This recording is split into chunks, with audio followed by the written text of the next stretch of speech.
believe that I am the best person for the job of President of the United States. My unique talents give me the ability to be assertive and diplomatic at the same time. I'm a person who will spike the conversation, who will get politics rolling and stimulate new questions and new answers to our current political dilemma facing our nation. I believe I have a keen understanding of the economy and how to improve where we're at relative to other nations around the world. I believe that our goal at America's Third Party was to create a very strong platform in which would propel the American people forward with new opportunities and a new possibility of creating a better nation, a cleaner environment, and less war.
Give me the ability to be assertive and diplomatic at the same time.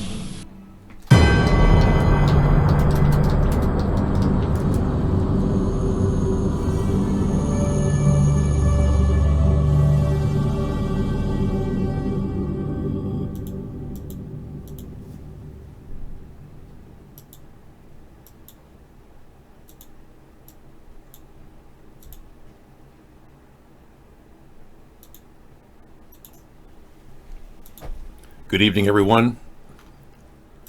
Welcome to the show. Yes, we got the news to talk about tonight. Lots of things happening there. I'm David Sponheim, and this is America's Third Party. Truth Tuesday. Amazing. We've got to assimilate all this information about Trump and Biden and determine as viewers what the country's going to do. We're not going to do anything. We're just viewers. We like to keep tabs of the news. We know that individually we won't really have an effect on any of the news. We also know that we're powerless, and that's a problem. That's why we gather here every night, because we're commiserating in our powerlessness.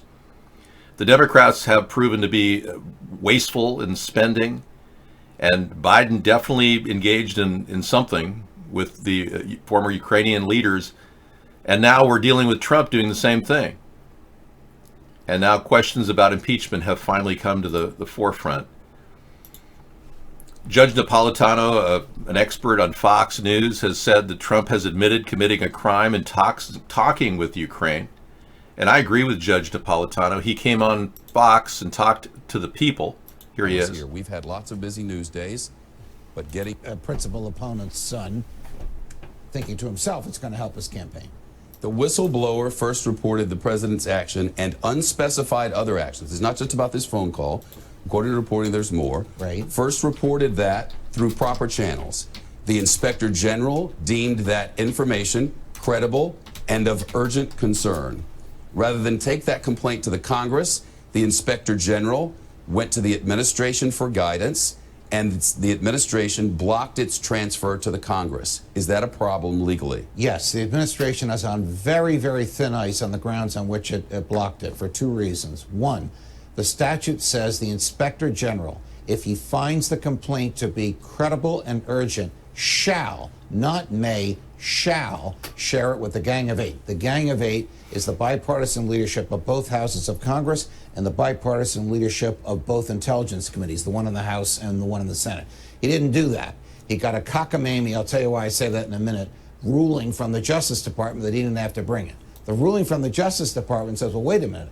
The complaint was filed with the Inspector General of the intelligence community. The president doesn't work for the intelligence community, he works for the American public, and therefore the complaint is moot. Moot! The complaint accuses the president of the United States of bribery. How can that be moot? The Congress has every right under the statute to know about it.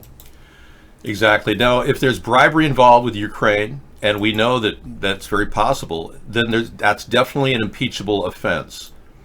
If Trump was trying to get the goods on Biden and get more argument against him so he could win the election, that too is an impeachable offense.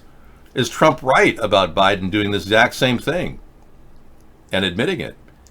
It seems that Trump is right about that. It seems, from my perspective, that Biden absolutely went out of his way to put $1 billion in abeyance in money to give to Ukraine over the issue of the prosecutor that was prosecuting Hunter Biden's case. Hunter Biden being the son of Joe. It's important to understand that two wrongs don't make a right here, and Trump definitely seems to not understand his role in this matter.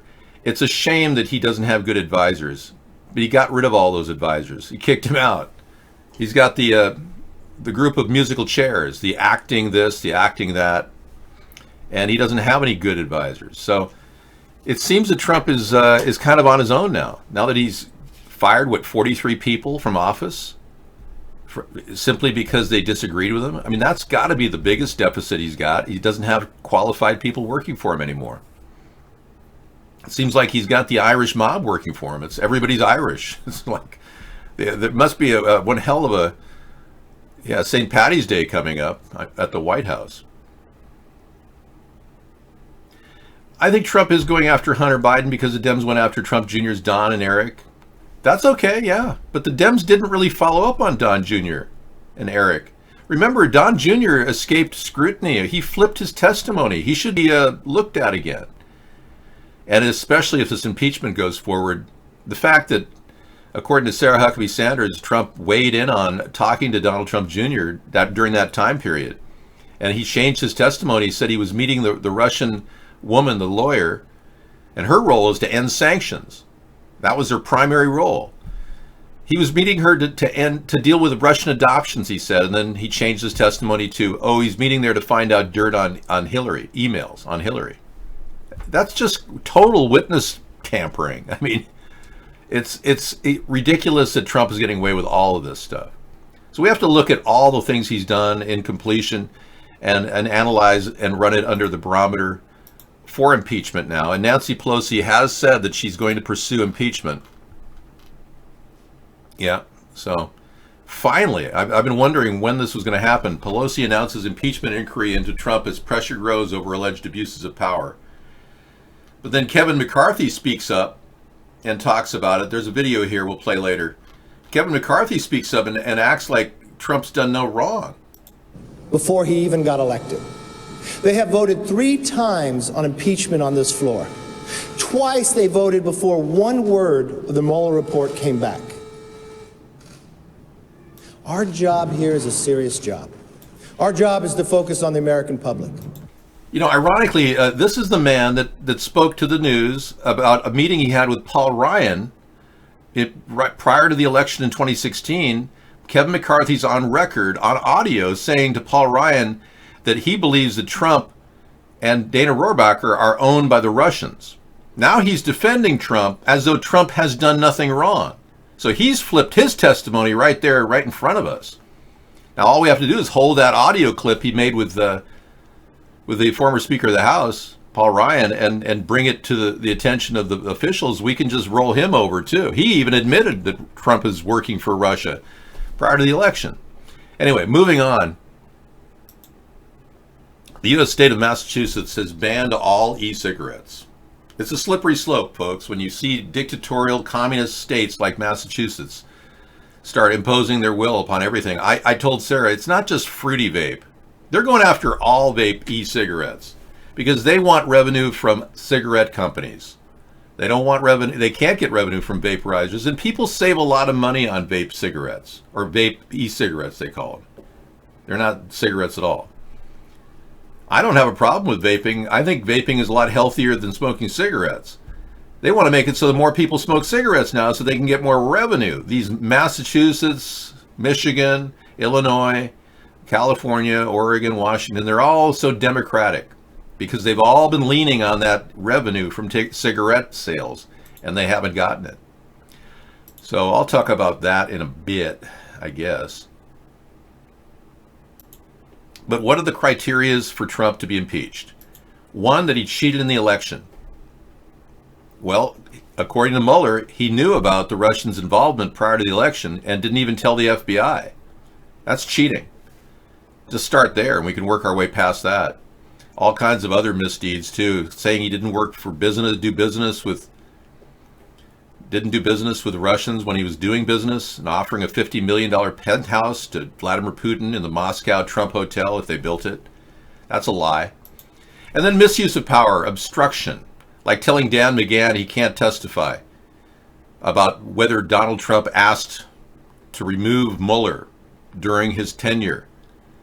And Dan McGahn said to a panel of judges in the Senate that he definitely, Trump definitely said that, but Trump won't even let him testify. And now this, stopping the whistleblower report about possible bribery of a Ukrainian official. That's what we're getting.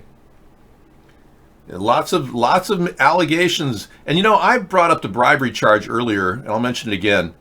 I think they should investigate whether any of the cabinet members had to pay a fee to become a cabinet member, because that's purely bribery, and that's an impeachable offense. It looks to me like we've got one sitting right in front of us. It became public knowledge that Betsy DeVos paid $9.5 million to Trump's reelection campaign just to become a Secretary of Education. She also paid $200 million to the Republican National Committee. That's pure bribery. I mean, that's a classic case, and that was out in the open. That's not what we, why does Trump have 6 billionaires working in the administration? There had to be a big buy-in. Think about it. You're so fixated on my hair. It's absurd. It's like there's nothing wrong with my hair. Yeah. Yeah, you dated a 16-year-old when you were 20. You never had sex. That's understandable. And in most states, Blue Medic, that's not sexual misconduct. If you were 22 in the state of Washington, that would have been sexual misconduct. He's talking about something that happened in his life. Don't keep rolling him over the coals for no reason.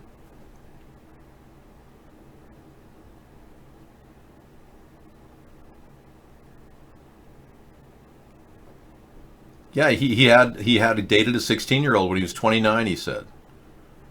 Oh, well, that's sexual misconduct. Yeah. Maybe not in your state, though. Check your laws. I don't have a receding hairline. No, that's just incorrect. Yeah, okay, moving on. Trump set up all his buddies with Guberman jobs. Exactly. I know. Okay, you learned that multiple people involved in the early 90s drug nugs were not only drugging with a hypnotic dummy drug, but also Viagra to make the sex seem better than it was. Really? So you were with Bill Cosby in an intimate way? It'd be kind of a fun book, My Sex Life with Bill Cosby. And then in it, it's just empty. I forgot. How do you discharge a battery? Well, you do a couple of things. You turn a light bulb on and let it run. A big light, like a high-powered light bulb. Okay, let's moving on. I don't support e-vaporizings of cigarettes. We are all reeling from the words of a young girl who spoke out publicly about her concern about global climate change. And I must say that Greta has a special place in my heart. Her effort to raise awareness is duly noted. Let's put it that way. It's just a dark mark on my my memory, to see a young woman so sad. She's, what, 15, 16 years old, soon to be a woman? This is all wrong. I shouldn't be up here. I should be back in school on the other side of the ocean. Yet, you all come to us young people for hope. I don't really have any hope with young people. I don't agree with her. But she's claiming that it's all about the money, and I've been saying that all along. The cap and trade legislation, carbon point legislation, is all about the money. But she doesn't get that. She hasn't openly denounced cap and trade legislation. And she hasn't talked about the elephant in the closet, the chemicals that are being dumped on our head every day. The truth is, these don't get any coverage by the mainstream media. And that woman, that young lady, didn't say anything about chemicals being dumped on our heads. If you had an option between nuking Iran or dropping LSD into their water, which of you would you choose? I would never want to nuke Iran unless it was retaliation for a strike. I would never want to hurt people. So I'd have to go with the LSD in their water. Not that I want to do that either, but yeah. So we can't ignore this. She ignored this. She's sitting in front of the world stage and she didn't say a damn thing about chemtrails. Welcome to the White House, everyone. And we can go inside and hang out in the Oval Office of yesteryear. I don't know what it looks like now with the kneeling pad for all of Donald Trump's servants. I imagine he has 2 kneeling pads, one for each side. You can kneel right there, good position. You know that Donald Trump is surrounded by women who are very beautiful, right? That's one of the unique features of his office, is he hires all these young bimbos. No offense, Carolyn, I'm sure you're a very intelligent young lady, but I mean, come on. A YouTube star named Carolyn Sunshine is his press assistant? Come on, seriously? This is incredibly screwed up when a president has a young 22-year-old to be next to him at all times to replace Hope Hicks. Let's not forget Hope Hicks, who spent so many hours behind the desk helping Donald. Hours where she said she even lied for Donald. Yeah. I don't know, man. Seems a little suspicious to me. I like almond milk. I use it as an alternative. I especially like it when I'm working out and I want to rehydrate. Yeah, a glass of almond milk really makes me feel better. It helps replace some of the proteins that I'm missing, I guess. Electrolytes are very important too. Apple juice is good when you work out. My hair is very beautiful, isn't it, Daryl? I know. I sometimes marvel at how beautiful my hair is. Well, I was born with great hair. As a child, my mother had it growing long. I was like a hippie kid. And my dad was not a hippie father. He was a former drill sergeant, so. Later demoted to corporal, but yeah, and then whatever. But the fact is, my father was very upset that my hair was growing out. My mother wanted it to grow out and look like, a hippie. And I'll never forget that fateful day. I think I was 3.5 years old. I had to go to a barber. Yeah. I think they let my hair grow for 3.5 years or something. It was like down to here. But I like it shorter. I prefer it.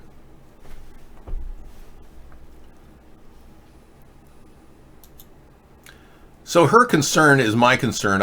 It resonates with me that we have a young lady like Greta who's speaking out about the problems of the world. I don't think for a second that she can handle the discussion, though.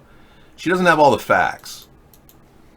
And I think the fact that they controlled her and exploited her, and I understand her families are all actors.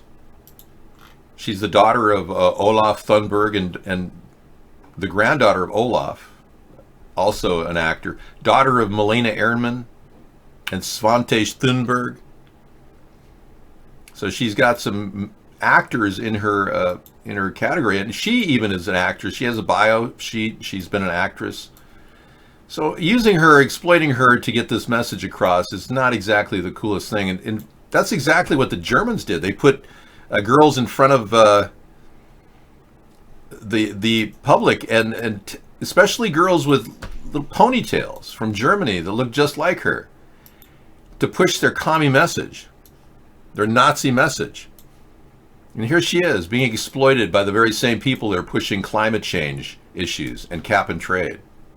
It's ridiculous. We do have a problem with pollution, but they're not addressing it. I have a very simple plan, and it's not involving spraying chemicals in the air like the elitists want to do. It's called filter the air and water. What a concept.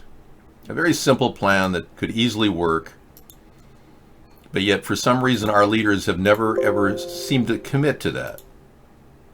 So this is an idea that I think has to be done. Filtering the air and water is the next step for humanity. I didn't hear any of that from her either. So I think she missed out on an opportunity to talk about solutions. And instead of condemning the profit mechanism behind cap and trade,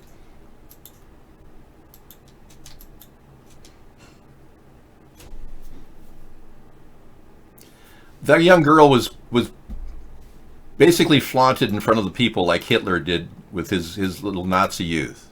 No different. Her message resonated among a bunch of communists. It's not going to change the world, just like Hitler didn't change the world. He didn't impact the world. He's gone. Stalin didn't really impact the world either. He's gone too. So these techniques that the left uses, and in the far right, the Nazis use, is to manipulate the scene by putting some girl with Goldilocks on the screen and make us all feel bad about ourselves. It's pathetic. It's just a tactic. This is the solution to our problems. This is the truth. We need more fresh water. We need to filter the air and water that we do drink. And our human race will prosper when we do this.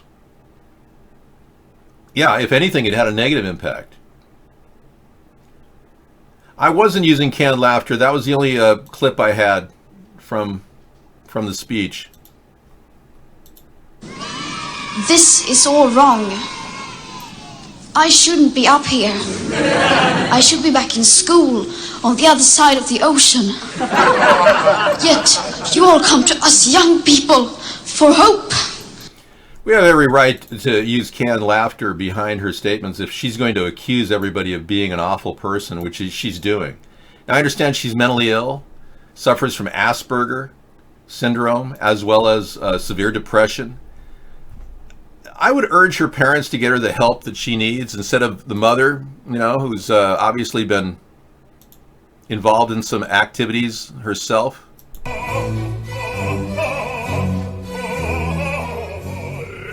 That's the mother of the young girl, an actress. So, hey, let's talk about something else, shall we?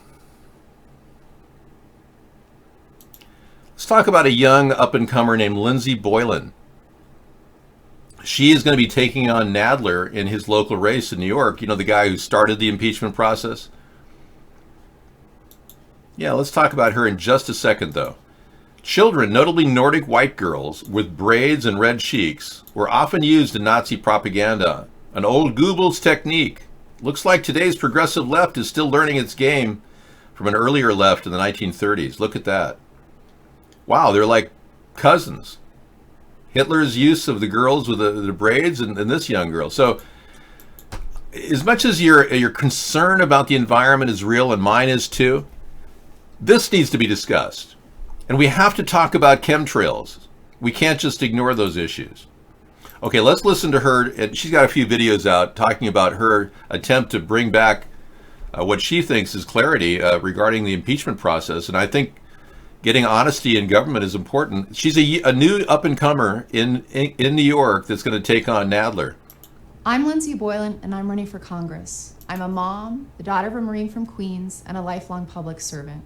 My mother worked all kinds of jobs to put me through school, and my parents taught me that no matter what, you have to rise to the challenges in front of you. In America today, we face challenges that require moral courage and clarity. It's time for action, not just empty talk.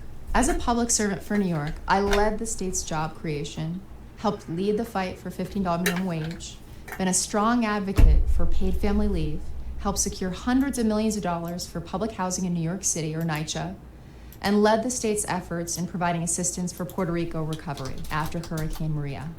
I'm running for office because we need transformative change. Healthcare, housing, and education must be treated as basic human rights. We must combat extreme inequality, end the war on women, prevent gun violence, end the abuse of migrants on the border, and take action to address climate change now. We must defend our democracy. I've called for the impeachment of a lawless president. I will take on Republican politicians undermining our values and our Constitution, and I will not bend to the Democratic establishment if they refuse to uphold the rule of law. There is no midpoint between justice and injustice. There's no halfway between right and wrong. Now is the time to rise to the occasion, and that is exactly what I will do as your representative. Okay, I hope that works out for her. Good luck in that effort. I don't, want to cave into the Democrats on any issues, but the fact that she's willing to take a stand against the Democratic establishment, what a challenge that's going to be. Does she really expect to make any money at all from the Democratic Party? I mean, they won't like that. They've been very, very hesitant to support anybody that takes them on. The problem with the Democrats is they don't allow anybody to question them. That's why they've got all these mindless people are going, yeah, Greta really talked to our hearts about the environment. Greta tried to lay a guilt trip on humanity. Now, I think the young girl has a valid point that we need to start working on innovations, but she didn't mention the word innovation. It would have been great if she did. She didn't mention the fact that we're being sprayed daily by these elitists who are dumping chemtrails on us daily. My message is just as passionate as hers, in fact, more passionate. But I'm not crying about it. Every night I'm in the trenches working on ideas to solve these problems. I have dedicated 30,000 hours to the free press. What have I gotten in return? That girl got, 5-6 hours of interviews. I haven't had 1 second of media time. In 11 years, I've been censored by the media. My press releases have been ignored and shunned. My call-ins to radio stations have been shut down by program directors. I'm the person who should be appealing to the American people nightly for a better change, a centrist party where we can unite. But my message is being shunned and censored. And that little girl got messages out because she really is a simple puppet for a global elitist group that are using any means possible, whether it's Nazi or communist, to push their agenda of global climate change. Now, I don't personally think that climate change is happening as a result of you farting. Climate change is happening as a result of a systematic weather modification program engaged by the elitists to accelerate the degradation of our environment. They are moving fast and furious at an attempt to take down the airway that we actually call it the sky. They literally are poisoning our beautiful earth. And these are issues that need to be dealt with by our president, and he hasn't even mentioned it. These chemtrails behind me are absolute indicators of heavy metals being dumped in the sky above us, which accelerates the global climate change that we're thinking we're experiencing. If we stop this crap right here, our environment would go back to normal within about 6 months.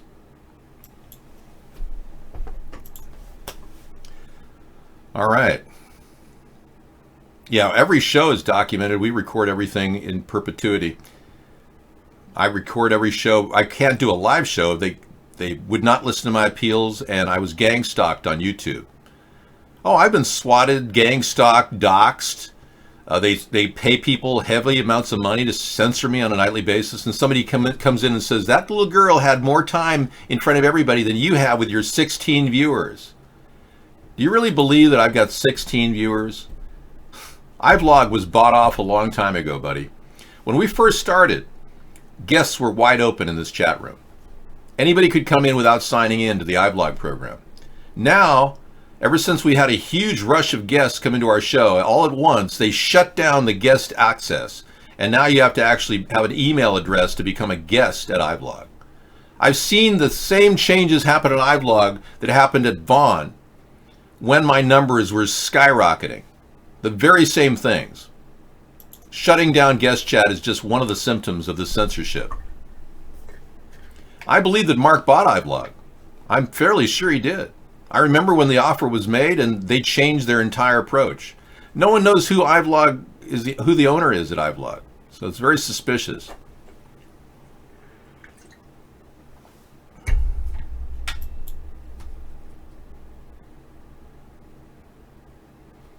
Yeah, you got that proof that he wrote that. I see that.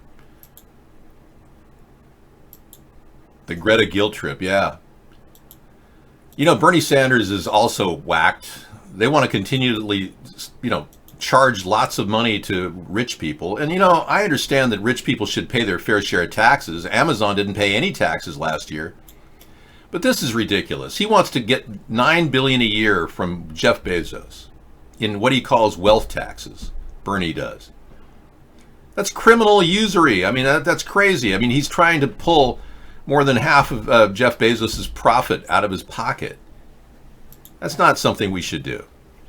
But charging normal taxes to Jeff Bezos? Absolutely. He shouldn't have a zero tax balance. Warren Buffett said he asked his employees how much tax money they were paying. And, hi, Sarah.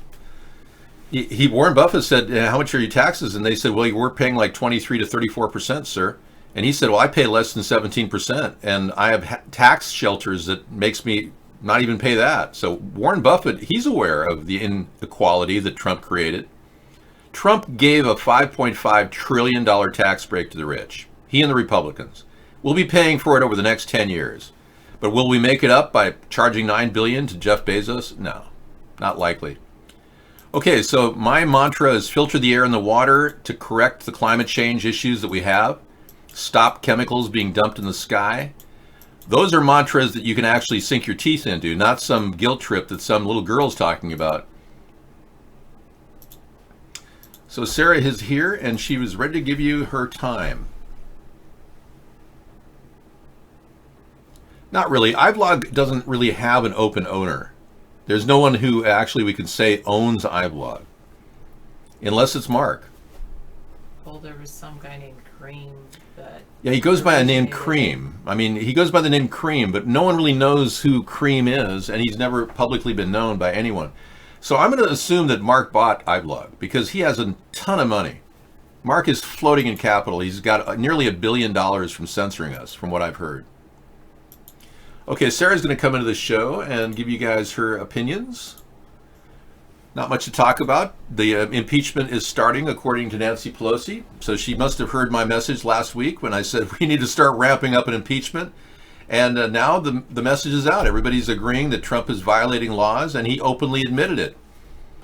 According to Judge Napolitano, Trump has admitted committing a crime in talking with Ukraine to get information on Joe Biden. So we know now that a crime has been committed, and he can't work his way out of that. All right. Thank you. Would you like the background of just the, or the front of the White House? Or This is fine. Okay, because I have this too. This is better. Yeah, okay. Thank you. Thanks for coming in. Yeah, it's called Who Is, I believe. 532 that tells you the owners of websites. Let me look. I think that's what it's called.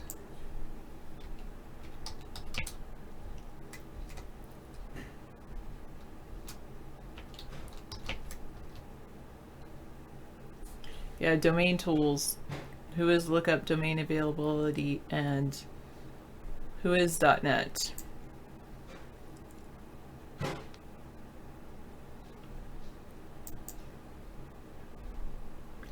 So it's ivlog.tv.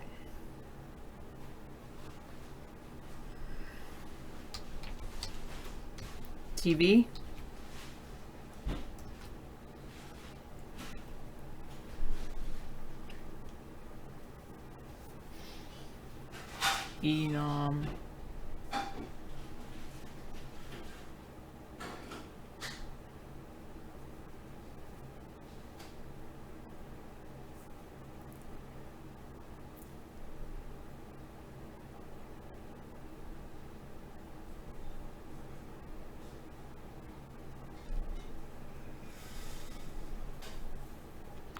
Doesn't really say. It says who is server, domain ID, updated, registry expiry date, sponsoring registrar enom.inc, ENOM, comma Inc.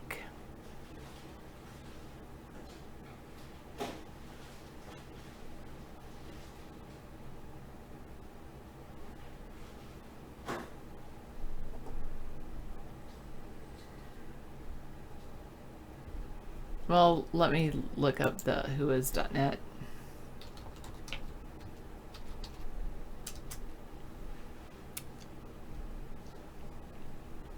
You worked out at Planet Fitness today? How do you like that? They have a new one in our area.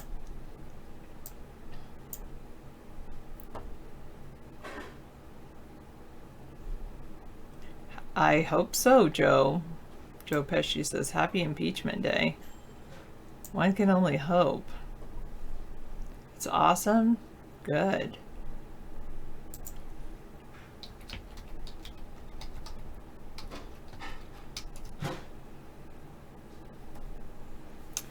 OnLive.tv, who is referral URL name.com.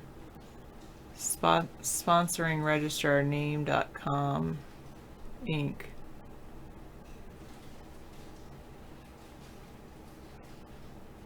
They used to have a lot more. Name servers, cloudflare.com.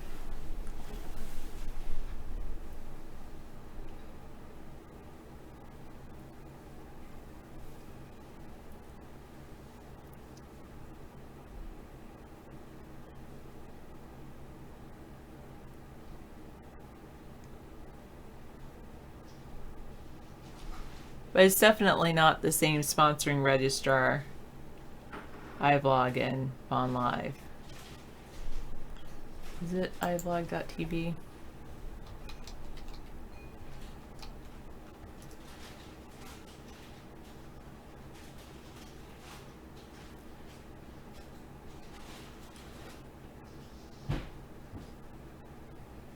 We have military infighting. You think that's a bannable offense, Bengalitis? Yeah, okay. Well, they're definitely two different ones.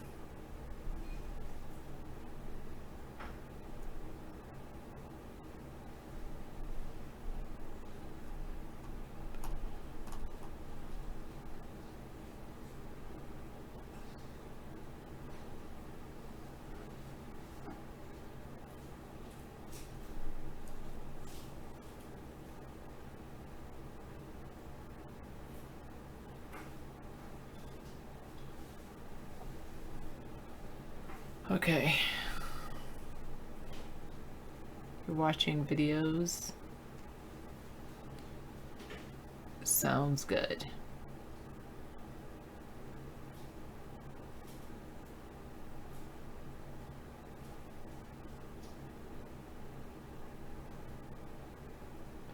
Wait, Fries?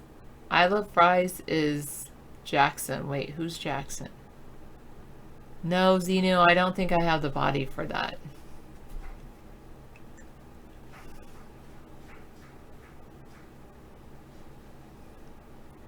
Jacob? Wait, what? Wait, who? Oh, right. That's I Love Fries? No.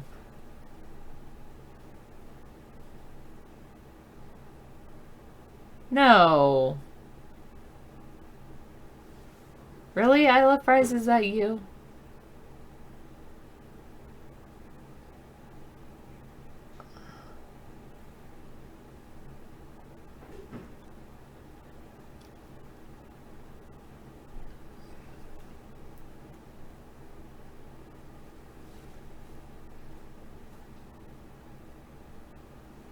Well, I'm glad that was decent of you to tell him what happened, 183. Anonymously from a different phone or something.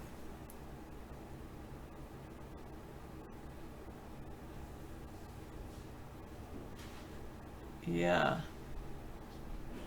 Wait, what?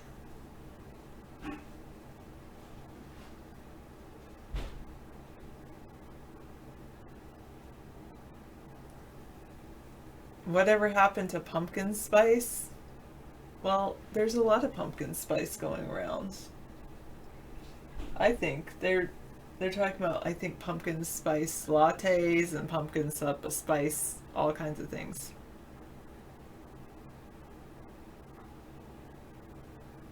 Sometimes, Bangalitis, I do. Sometimes. Yes.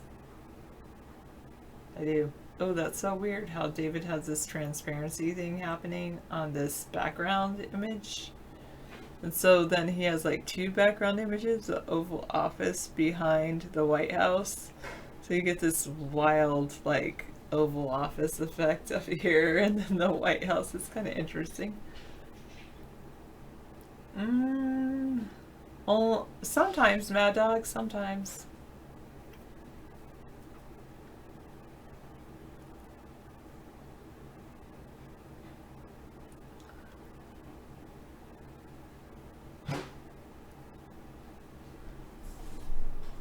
Do I want to talk about anything other than politics? Yes, all the time. So, enon.com or name. Anyway, you're right, different registrars. Oh, why do I have this open? I'm just going to close out the things I think are bizarre.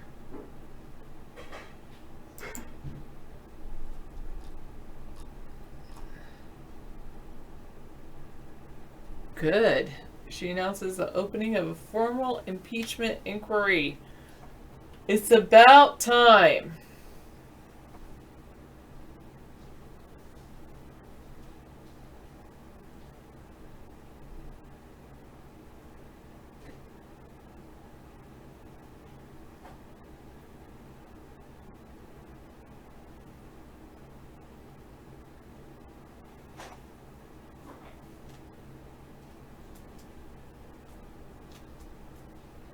I'm glad that there's going to be a formal impeachment inquiry happening.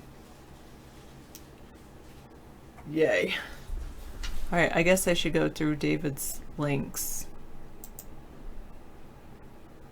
And some of them I'll be like, what? Why? This one, yay, it's about time. Yes, about time.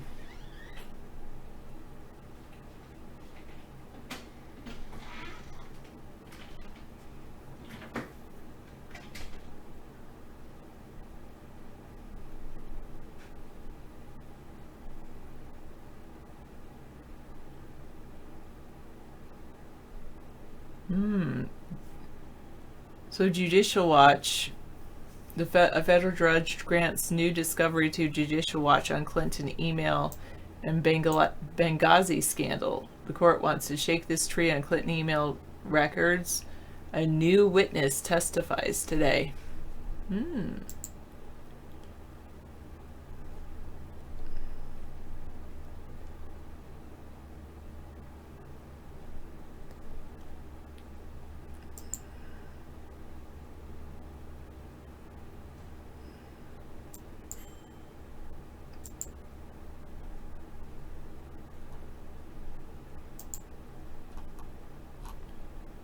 What's this one about?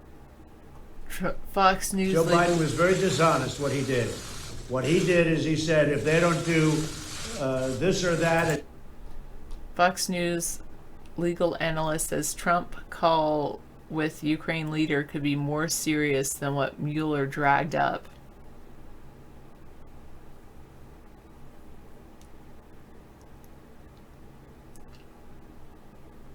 I don't think impeachment is bad for our country.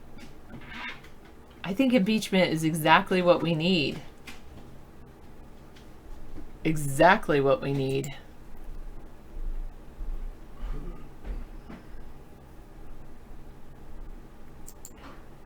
The doctors of Joan Rivers took pictures.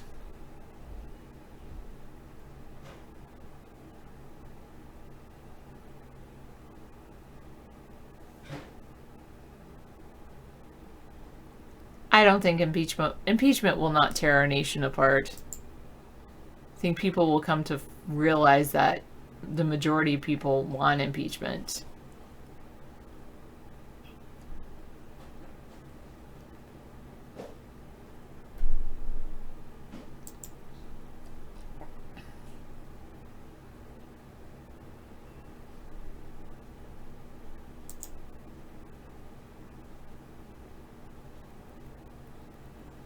Well, that looks good. I'll look at that later.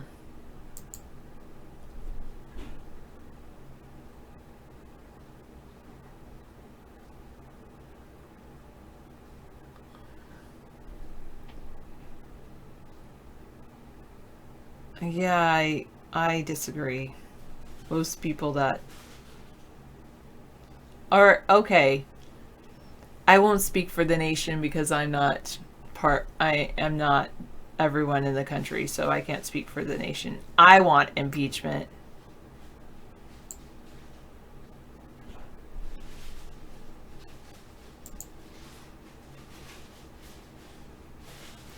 Even though I'm not a fan of Pence.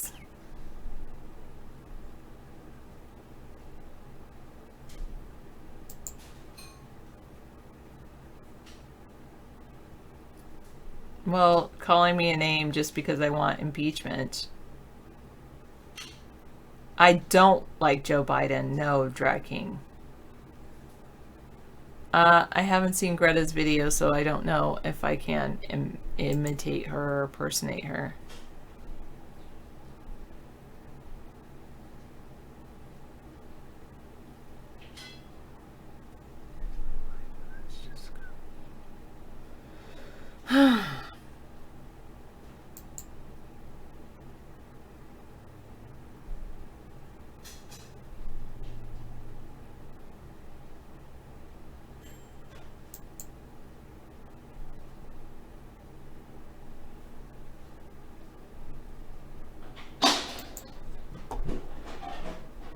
I don't like this president at all.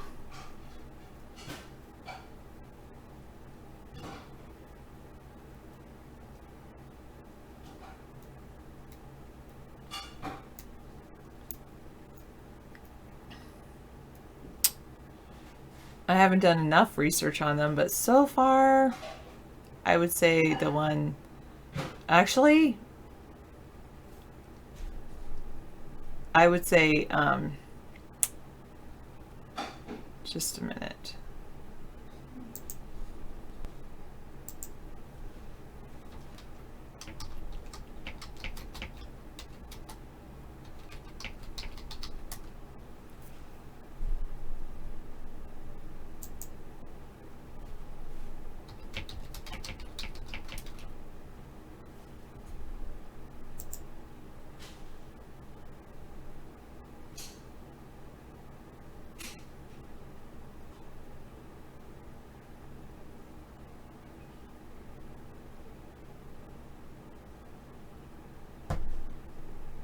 Well, I liked Howard Schultz up until now because he decided 2 or 3 weeks ago to not run. Maybe he should support David.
There's a lot of Republicans running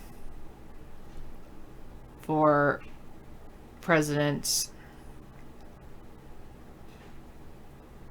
I'll show you. Here's a list of names for Republican candidates.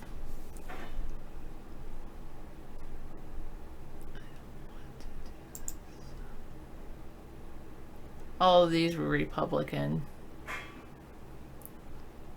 Well, that's a lot.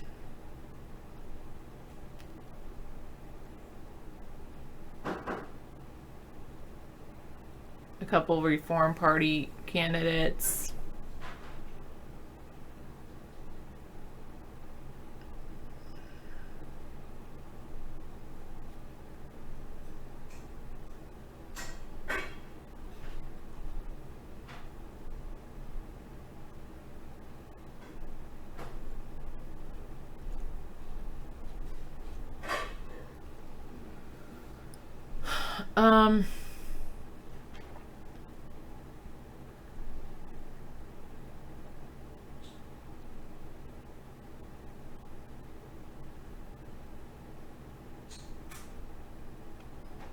I think as an independent he had the best shot, but he's dropped out, so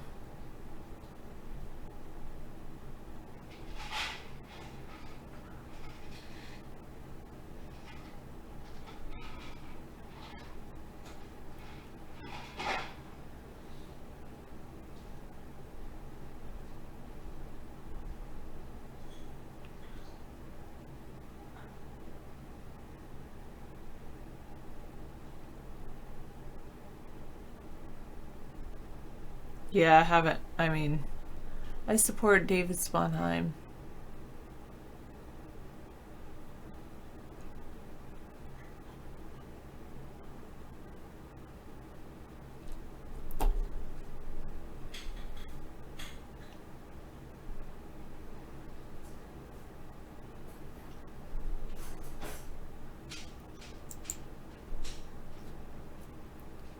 Sarah, have I ever read Anne of Green Gables? Yes. You love the books and the TV series, the old and the new one.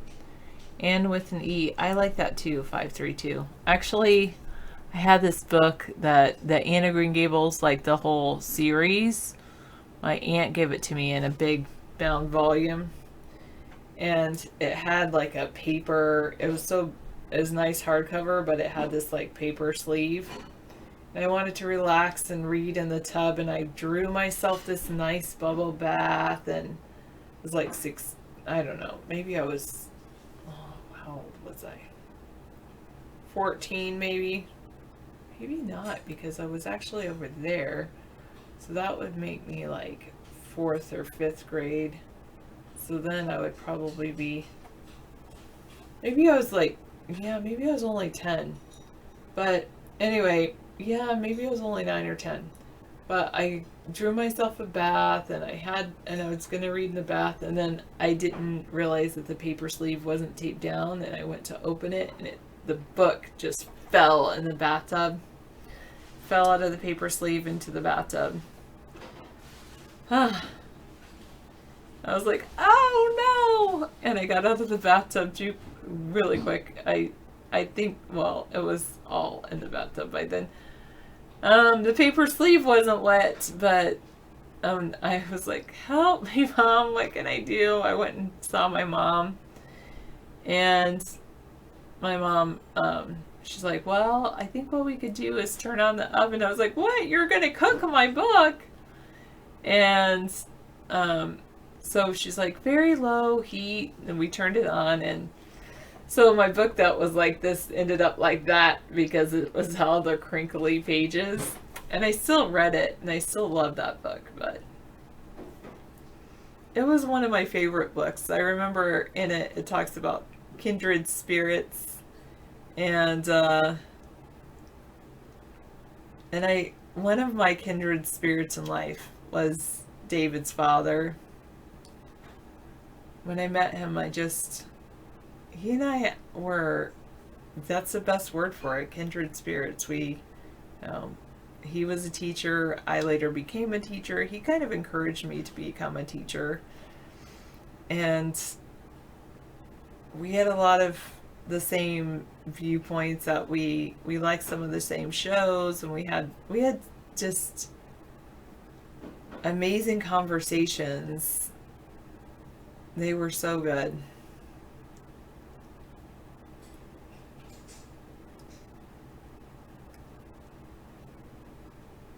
Really great conversations. David was not a teacher, his father was. The food up here was bad at the mess hall. Okay. Well, he tries to, Daryl. Yeah, I knew him for a year. I only knew David's dad for a year and 8 months before he passed away. Wait, was it a year and 8 months?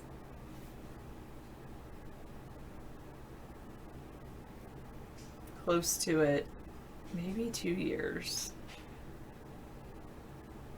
June. I moved in June.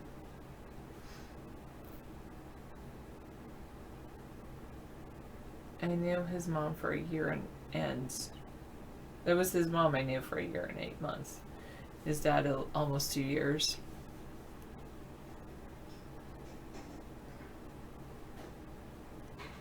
They have a massage bed at Planet Fitness? Now that would be worth joining for.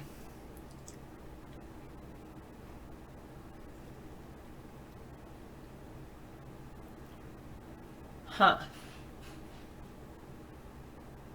That's pretty cool.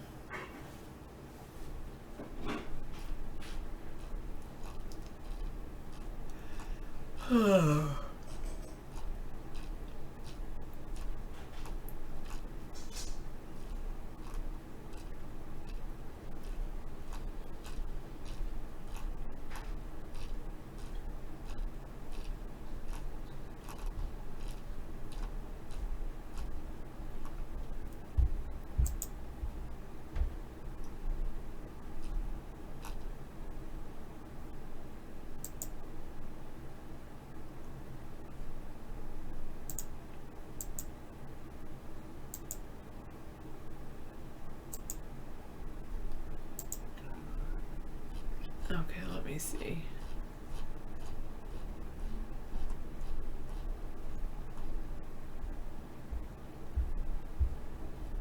So some of you are stuck in the Navy days.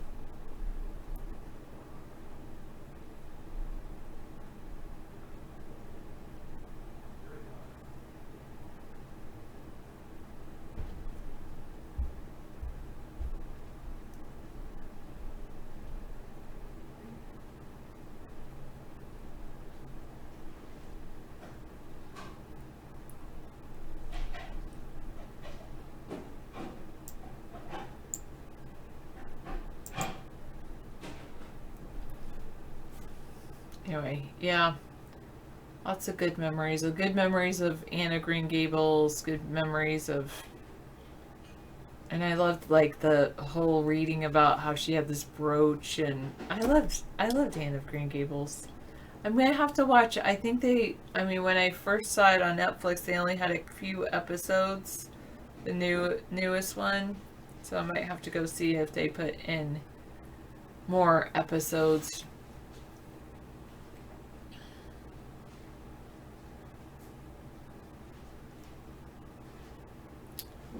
Well, I know people that are 57.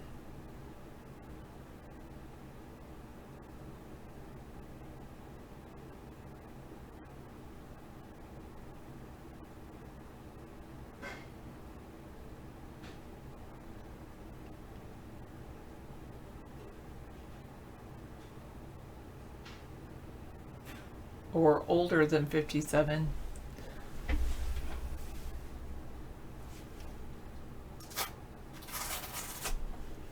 Oh, a city shut down a preschooler's farm stand, citing zoning violations. I have heard they've done that before. Well, Mad Dog, I am too busy right now to join Planet Fitness. Thanks for the, idea, but No. I am too busy. You say 30 minutes a day? I have to send... No, I don't. I do not watch TV from Monday through Thursday night. I watch zero television.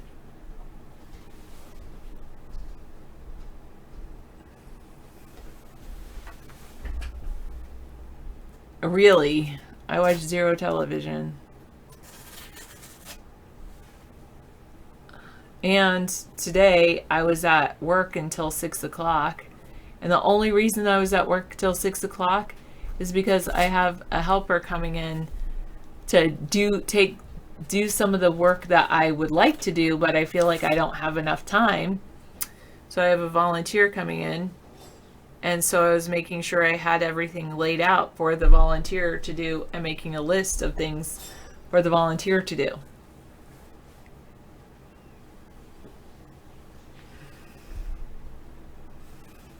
Last night I was up until at least 11 o'clock. Yeah, about 11 o'clock. Finishing up some work related items. Then I still have a to-do list.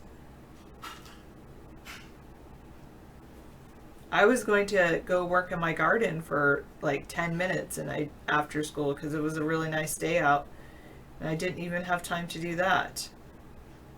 So, no.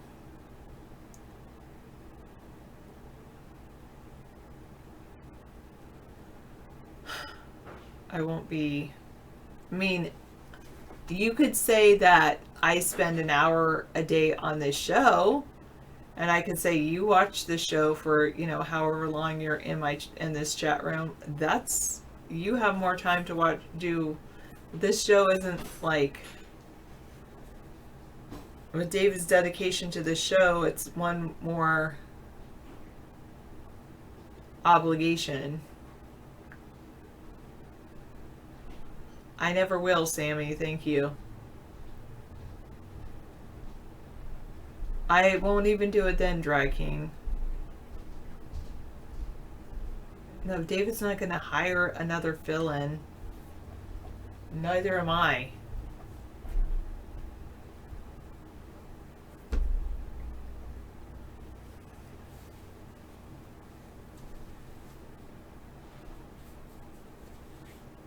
Yeah, I mean, I do go and spend, a good 20 to 30 minutes in the garden in the morning.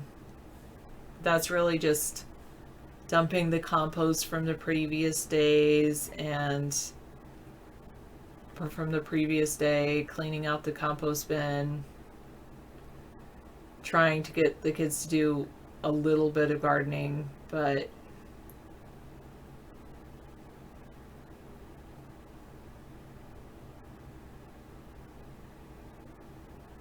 yeah. But I probably don't get as much sunlight as I need. And especially when I do go in the sun, I'm wearing something like this, long sleeves. So.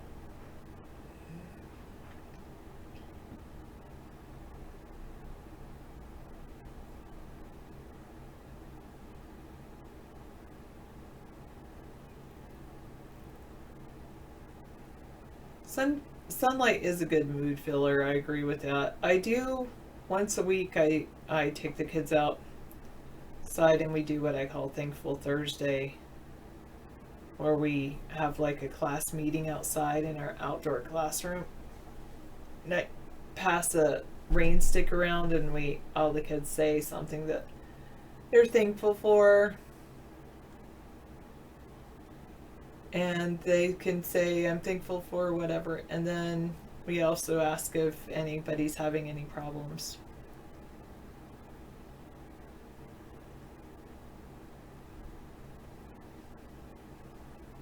I like the first one, True Blue. I don't like the second one.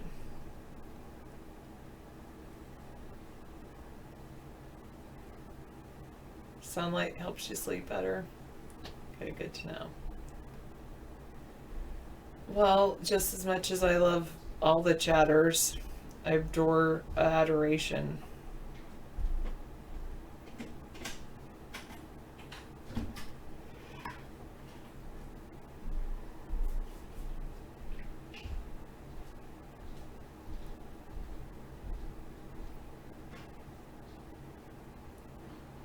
Well, I don't have a group like that, but if I did an after school club, I did an after school club once a week last year.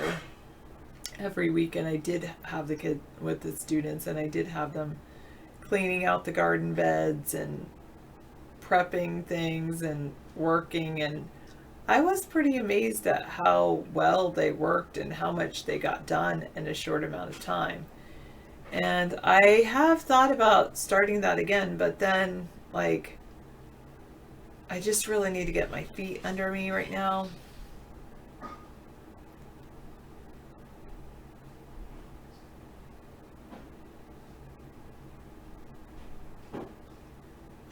And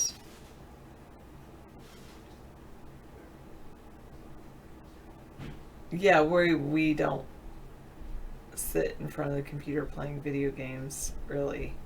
Any games that they play is all about learning. It's a nice top. I like that color. Thank you. Pleasing. Yes. Yeah, it's a really good twine. 100% cotton. A coder vacation. Yeah, if only everyone could just do whatever they want.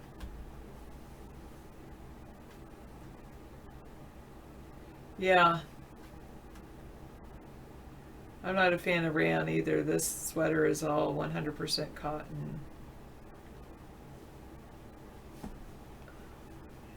Oh, you have to turn down the volume because I talk so loud? Thank you, 532. I should be back, like, probably in about an hour. No hurry. Okay, anything to share? David comes out with that real worn out voice. What kind of a statement is that? My voice is never worn out. Wow. Gosh. Thank you. I've got one of the most resilient voices in the world. Thanks, Sarah. Enjoy your evening. I saw this poor deer, Got hit? buck, Uh-huh. was across the street, and he was just looking at me when I was parking. And then he stopped for a while, he was looking at me, and then he was walking away, and his He's limping? rear foot he was limping on and leaving that one up in the air. I'm as so much as sorry. possible. He's going to have to take it easy. Bad for that buck. A lot of the deer in our area are shot by Republicans. They love to go out and shoot the deer, innocent deer, and then if they can't, they drive them over with their cars. I'm sorry you had to witness that. There's dinner there. If you help yourself to the vegetables and to as much of anything you want. There's 2 chickens with Swiss cheese on top. One's bigger than the other. Have as much as you want. I had a nice amount of raw broccoli. Yeah, I've got a very, very durable voice. I've been using my voice for 8 hours a night for how long? 11 years. Mike Pence is a guy, Tory Smith said that Mike Pence was a pedo and that he had killed children. And when I first saw the video, I thought, why would somebody do that? Why would somebody say such a horrible thing about Mike Pence, our vice president? And then I saw the guy deteriorate over time rapidly. And Tory pretty much died after about, 3 or 4 months, scissor fight? I think he was like 3 or 4 months online, maybe. That's all he did. He posted videos daily about all the activities of Mike Pence in and around Indiana. And Mike Pence never revealed his emails from AOL. Remember that? And AOL just closed down, so they can't even be tracked to look at Mike Pence's emails. It's like Mike Pence must have had a hand in this, shutting AOL down. You got to wonder. Because Tory said this about Mike Pence back in I guess 2016, 2015. Hello, my name is Tori Smith, and I've been a witness to children who were raped and murdered in what's called the MyLab child trafficking operation. And there are 40 locations nationwide, and there's one here in Indiana, state where I live, and which brings me to today's report. I do reports in this child trafficking operation, number one, because I don't know of anyone else that does. And these children need as many voices as they can possibly get, because hundreds and hundreds of children are abducted. Anywhere from 25 to 400 children are gang raped and murdered a day in this system. On the 27th of May, Friday, 264 children were brought in from the Air Force, SOCOM, and NATO. 15 of those children were brought to Indianapolis, to the Indianapolis MyLab, which is what I would like to do today's report on. Indiana Governor, child rapist, and child murderer Mike Pence has murdered 54 children, and which I seem to be the only one in Indiana who cares. Yeah, that's not funny. That's serious. And yeah. And I thought, is this guy some sort of a nutcase? And then I found out that Mike Pence didn't want to reveal any of his emails on AOL. And here we go. Look at Mike Pence just after about 3 or 4 months, maybe. My name is Tori. Did I say Mike Pence? This is Tori Smith after 3 to 4 months. I want to thank you for support and prayers and awareness that... Now, you say that the butt flu got to him, but this is faster than... This is like polonium poisoning. You brought to what's going on in our country about child trafficking. Well, I'd like to think the war on pedos has already begun, but they just covered up Jeffrey Epstein's death. How can you say that the war has already begun? I see Jeffrey Epstein as being a cover-up, complete massive cover-up. And now this story, now no longer can we find any of Mike Pence's emails because AOL is completely shut down. Well, AOL is still responsible for 18 months of their emails, but these emails date back to 3 years. Mike Pence's emails. He never presented his AOL emails. And this guy wrote him letters about this activity, and they're all gone. Anyway, that's how fast a person can flip after making a statement like that about our president or vice president. He looked 10 years older in just 3 months, I know. No, it's probably poisoning, probably arsenic poisoning. They got rid of Aaron Rousseau the same way, slowly poisoning him with arsenic. But they called it bladder cancer. Arsenic poisoning and bladder cancer are akin, the same symptomology.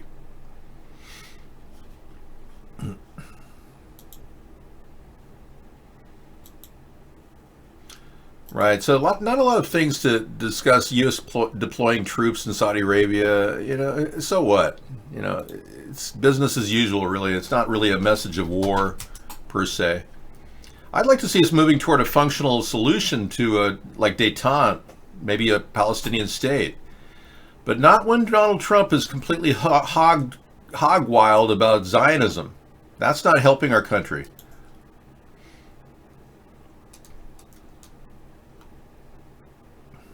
Okay, thanks for the Business Insider.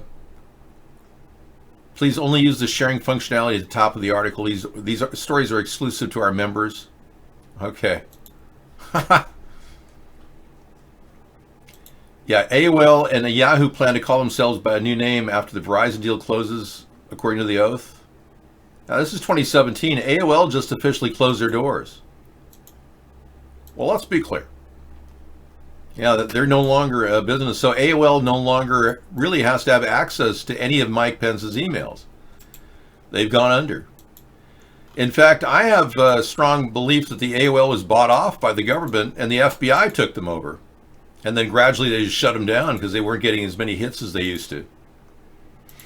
So I'm recommending you go to coolrock.com, which is far better than AOL in my opinion. We don't have a phone service. We're not going to track you. There's no cookies whatsoever. Yeah, so if you're looking for a place to chat, you've come to the right place. Our online community at Cool Rock. Welcome, everybody. Yeah, welcome to the coolest place on the internet, where we hang out every night and talk. Or at least I talk to you and you listen. So I create a little spinner here for Cool Rock. In a world where bass rules the planet and its inhabitants worship sound, two superpowers collide. We bring you a nightly soundscape of incredible music. Join us at coolrock.com and watch virtual chat, great music, and interactive news mix.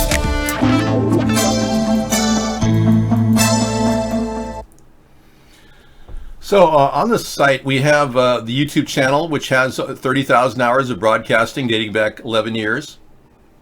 And that's a long view. You can play games here on these buttons here. Web Oasis is a gateway to the internet. You can check that out. Yeah, I should get ready to change my background, don't you think? I'm going to go to the sidebar and go to down here. It says change matrix color, change background. It gives me a choice. So, hello. See, I think I'll go with, ooh, yeah. Ooh la la.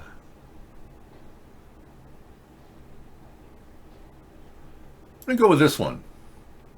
Yeah, okay.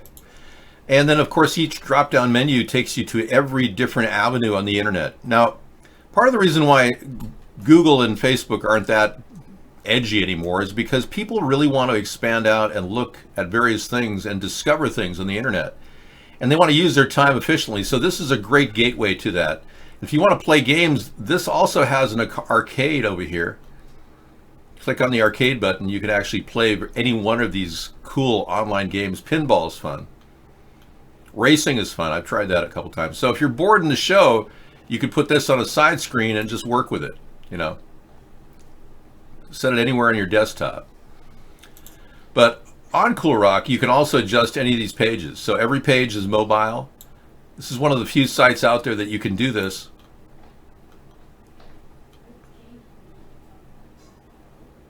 Judge rejects Avenetti's request to move case to California. Okay. Anyway, I've also got some great music things in here set up, as well as some of Scissor Fight's music. I've added a food button that's really cool, a world clock button. I'm adding a few buttons to this section. But this is really interesting. If you want to get hungry and look for places to eat, Bolivia. Explore Bolivian foods. Yeah, this thing takes you all over the world and shows you some of the finest food in front of you. If you're starving and you happen to be on the internet, I feel sorry. I can't help you. But Sopa de Mondongo in Bolivia, South America. This is one of the most, it's the best part of the site. I just love looking at food, so I added a food button. This tells you what happened the year of your birth, brings you up to speed. We got a drum machine here. We've got an AI system.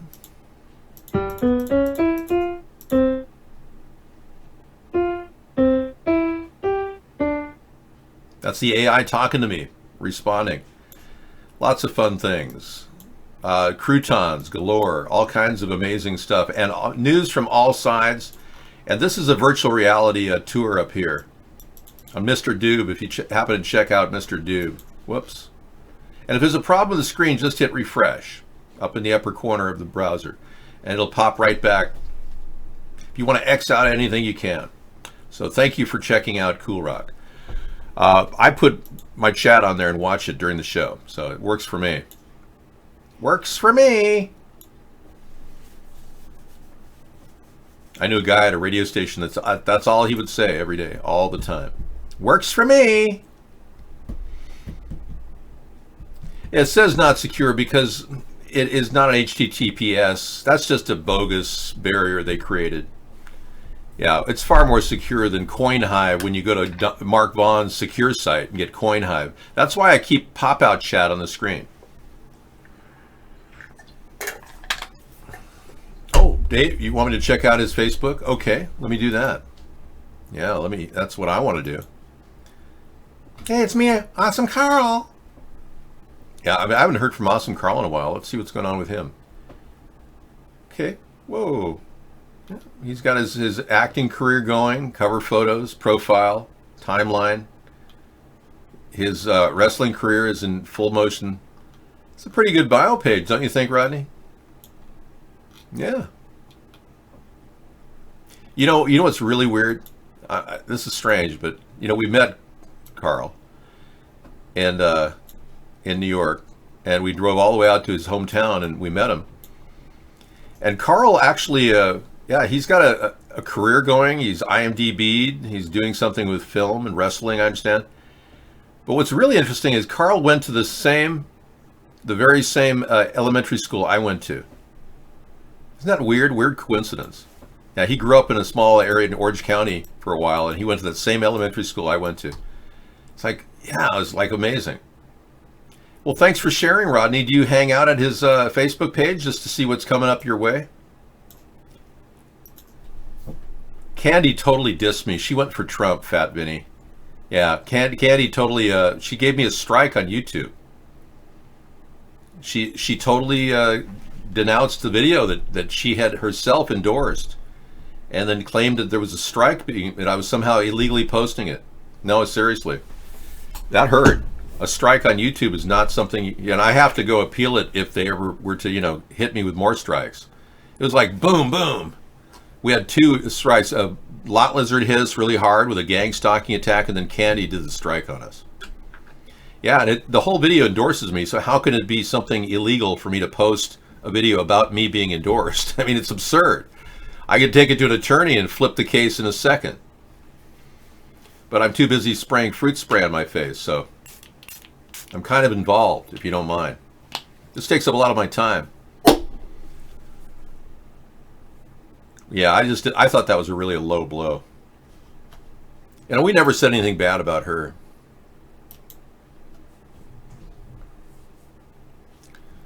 Yeah, and the Democrats are spinning the story that they've got a lot of stuff here to impeach. They've had more stuff to impeach Donald Trump in the past 6 months on multiple charges of cheating in the election and misuse of power, obstruction of justice.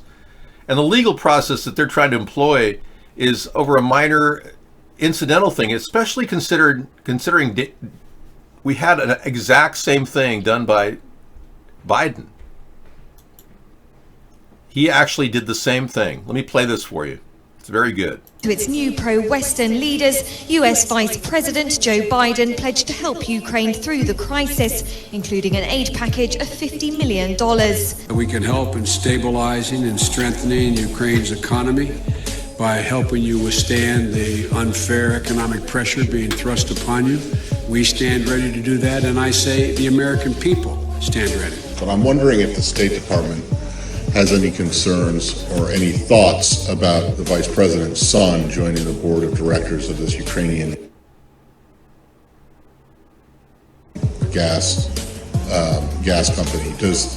In particular, I understand why the White House would refer this to the Vice President's office, but does this building diplomatically have any concerns about potential perceptions of conflict or / cronyism, which is what we've often accused the Russians of doing? No, he's a private citizen.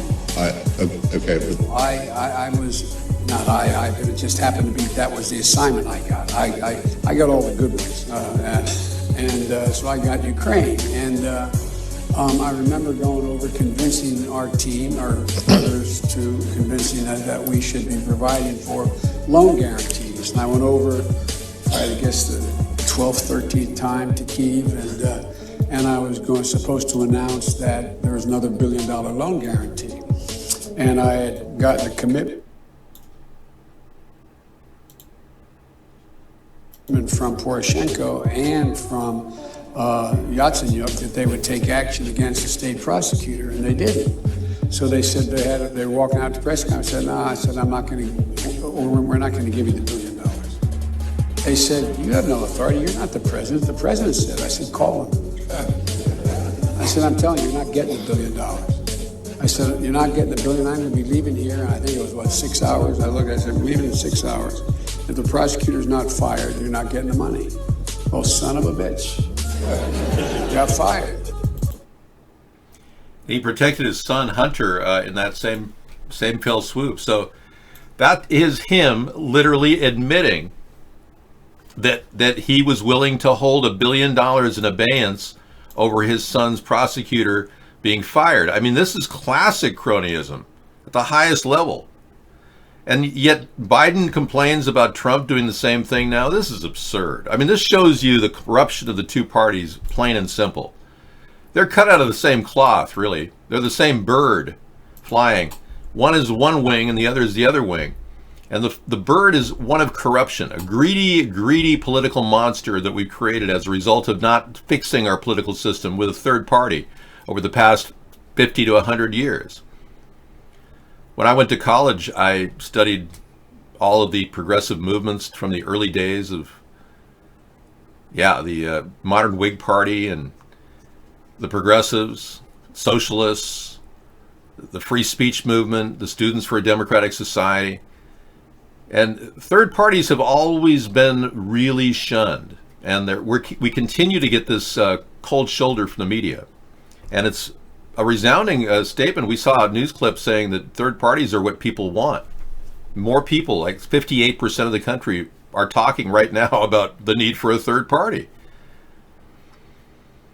I heard it at restaurants that I went to this summer when I traveled across country. I heard people talking in the background about the need for a third party, not just once, a couple times, because of all the problems with Donald Trump and the Democrats.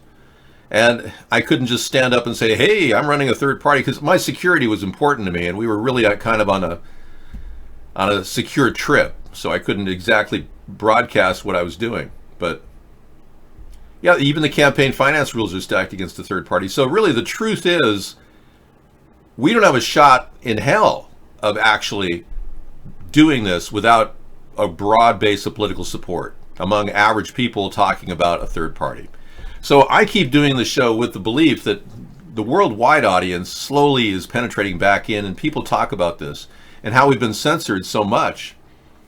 And other places have not been censored like us. My YouTube site has had fixed statistics for about 8 years. People say, hey man, you should be doing something to improve those statistics. No, they're locked. We were getting 20,000 hits a week, and then it turned into 2 right after the major first algorithm switch that Google put together. So there's a serious censorship going on in our country right under our nose as Americans. And if you really want to wake people up to that, that's probably the first step to fixing this problem.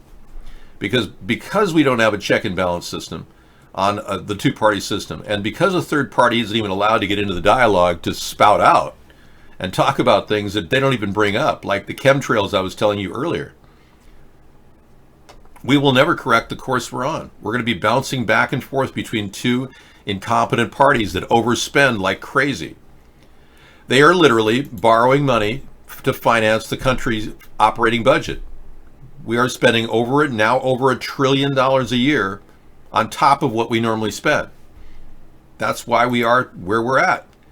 And it's bound to affect our economy, slowly erode the backing, the solidarity of the money market, for instance.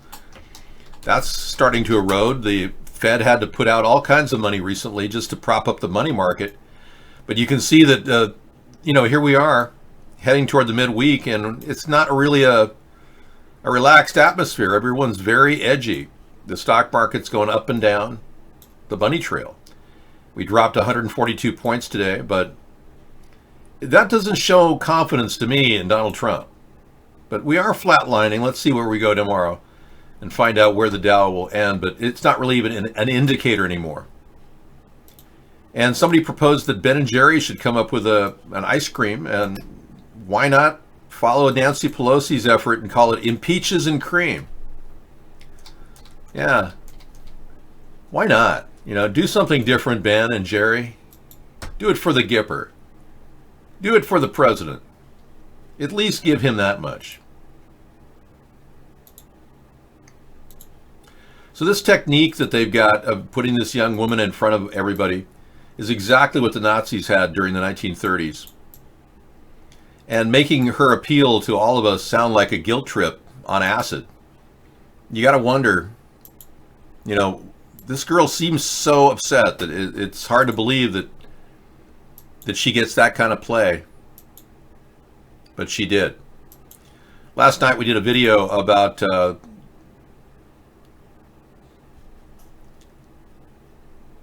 this group of people, Judicial Watch, that has a strong spokesman, Tom Fitton, and he wants to get Hillary Clinton back in court. Federal judge grants significant new discovery to Judicial Watch on the Clinton email and Benghazi scandal. Most people don't realize the truth about Benghazi has been suppressed heavily. And we're pretty sure now that Hillary suppressed about 30,000, if not 60,000 emails from being seen. And Strzok, according to the Republicans, was involved in culling those emails from 30,000 down to 3,500. And probably pulled the word Benghazi out of every one of them. So this guy's really an outspoken person. He's fighting for what the right thing. Let's listen in for his tweet here. We heard him last night. Joining me now, Tom Fitton, the president of Judicial Watch. And Tom, good to have you with us. Let's start with, first of all, Rosenstein's role in this and what we know of his intentions and how it is he survived this long, if indeed those intentions were nefarious, as some would claim. Well, he's no longer in the Justice Department, so he was slowly rolled out the door, I guess, because his explanations, I don't think, were persuasive. Certainly, Mr. McCabe, his credibility is lacking. But this memo was written the day of the meeting, and McCabe says, "Look, he offered." This is the extraordinary thing. McCabe goes over to the Rosenstein's office and says, "I'm investigating the president," and he says, "You're a witness." And Rosenstein starts confessing, and he says, "Well, I'll wear a wire on the president." And McCabe says, "Well, we'll get back to you. We'll ask our team about it." Now, why would he pursue that if it was a sarcastic remark, or evidently a sarcastic remark? But here you have McCabe and Rosenstein both abusing their powers to target President Trump and seriously discussing, it looks like, wearing a wire on the president. You've got McCabe on his own initiating a spy operation on the president, calling it a counterintelligence operation on the president. All of this is documented in 2 pages. We had to wait over a year for it, for the FBI to finally cough it up. And this is exactly the sort of thing that the media doesn't want you looking at as it plays its Ukraine gambit in the latest iteration of their coup argument against President Trump. This was the coup. Yeah, there you go. You know, Republicans have a legitimate case saying that the Democrats rigged whatever they could to help Hillary. But ironically, the biggest person that helped anyone was James Comey when he helped President Trump win the election by claiming that Hillary Clinton was going to be criminally charged, or investigated rather, 11 days before the election. And then in answer to that said that he didn't think she would lose, so he didn't think it would be a problem. 11 days before the election, you're claiming a woman you think isn't going to lose? It just doesn't fly. It does. I don't buy it. I think Comey knows a lot more than he's let on, and these Republicans who are trying to overturn something may want to actually look at the reality that both parties are infested with Republicans. With Russians, rather. Both parties are infested with Russians who have got connections to oligarchs. We know that Mitch McConnell and Lindsey Graham get $800,000 approximately for re-election in their area from an oligarch. I mean, we need to start looking at both parties, not just the left or the right. We need to figure out what's really going on, because something is controlling the rudder of this nation. And I suspect it's a Zionist element within the Russian oligarchy The Zionists that work through AIPAC, the American Israeli Political Affairs Committee, is controlling a lot of the underlying government operations be with the Democrats, Republicans. So I think we are right on the verge of making a big difference, just exposing that. But that's got to happen. Otherwise, we're never going to get to the bottom of the problem within our government right now. So it's being flipped around for personal gain, and individuals are manipulating the government at various levels. Money seems to be talking and controlling the direction our country's going, unfortunately. You know, I would love to be able to put the right people in power at the SEC and get real accountability from some of the corruption that's going on. We have a rule that allows government officials to engage in stock market investments on their own with insider trader information legally passed between them. It's legal for them to share this secret information and profit from the stock market. That's something that has to be completely revealed to the American people. A documentary was done on it by 60 Minutes about 7-8 years ago, and it was pulled from public distribution. So, yeah, I miss Guest Chat too. You know, I'd like to see Mark bring Guest Chat back, but we know that Mark got rid of Guest Chat because of the huge numbers of people that want to get in the show, and the numbers were just shocking. I videotaped all those sessions when I had the guests rolling a mile a minute, and it was amazing all the people from around the world that were trying to get in here. Mark is a gatekeeper. Mark gets a lot of money to keep the show from getting out and getting people in from around the world. It's kind of sad that we have this problem. We can't seem to bypass it. We will have to pay for our own chat room to do it and invest some money on our end. So if we do that, it'll be toward the election. We're getting close to it though. But I definitely need more guest chat traffic. I really do. And especially in the evening when it gets a little slow. I mean, we do pretty well, but I run a late show till 1 o'clock in the morning playing videos. And I would love to be able to chat with people from all around the world that are just waking up. Mark has a lot of things. And I've got people over here that just don't believe it. They don't believe that Mark has purchased a yacht and countless other things, properties. He owns property in New Orleans. Yeah. We've had a few people disappear from our room, ironically. In general, we haven't seen many of them. Max is gone. Max has been gone for a while. I hope he's still alive. I mean, I was worried about him. He's had some health issues. Yeah, Max hasn't been in a while. But he claimed that Mark had purchased some New Orleans property across the street from a bar he already owns. That was interesting. I mean, we can't confirm or deny that that's the case. But yeah, he has a lot of money. He gets paid a lot to stop our show. And we haven't really tuned in on this entire thing happening fully. And to this day, even Sarah doesn't believe it's happening. Scissor Fight doesn't believe it's happening. And I have to keep fighting for my position because I truly believe it is happening.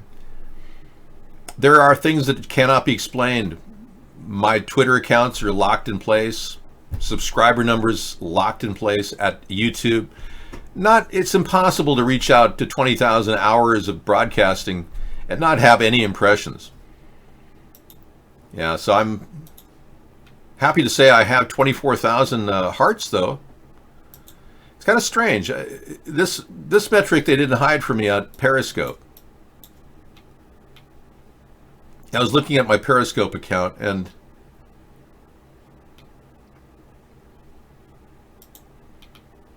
yeah, I have a number of,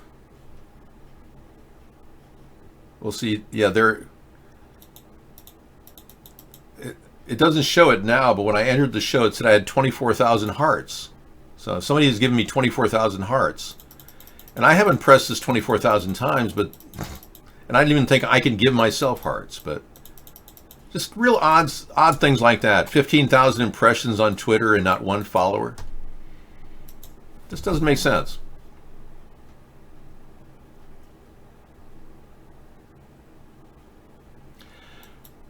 Yeah, Mark keeps me at a certain level, and he's written that he will never ever allow me to become president under his watch. We have him recorded in his chat saying that. And we also have him recorded in his chat saying that he is trolling the shows. And that's another admission. No credible owner of a company, a broadcast network, would troll his own shows. Yeah, and I seriously think he bought iVlog a little while ago. That's when everything changed at iVlog. Anyway, I don't want to keep dwelling on my own problems here.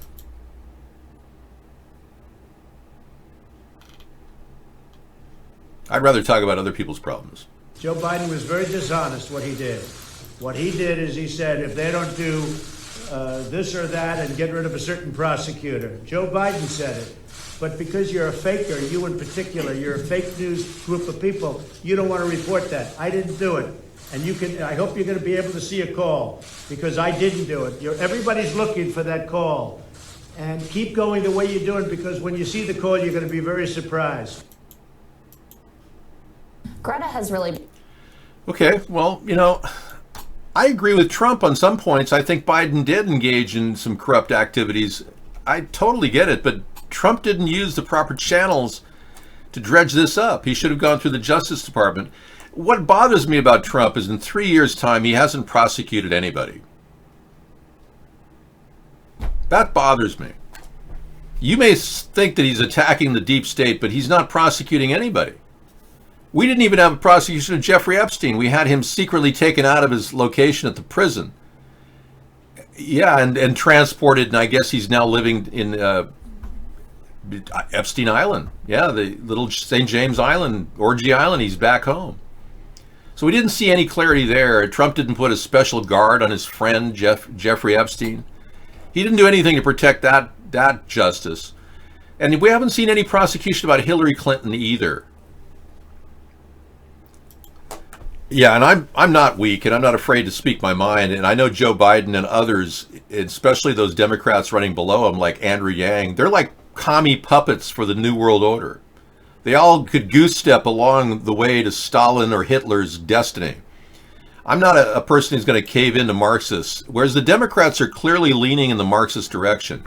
And they're pushing transgenderism, an extensive amount of transgenderism, which is shocking Americans at the core. And I'm an average American like many of you, and I'm not inclined to think that kids should all be told that it's okay to be a transgender. You won't face any problems in life.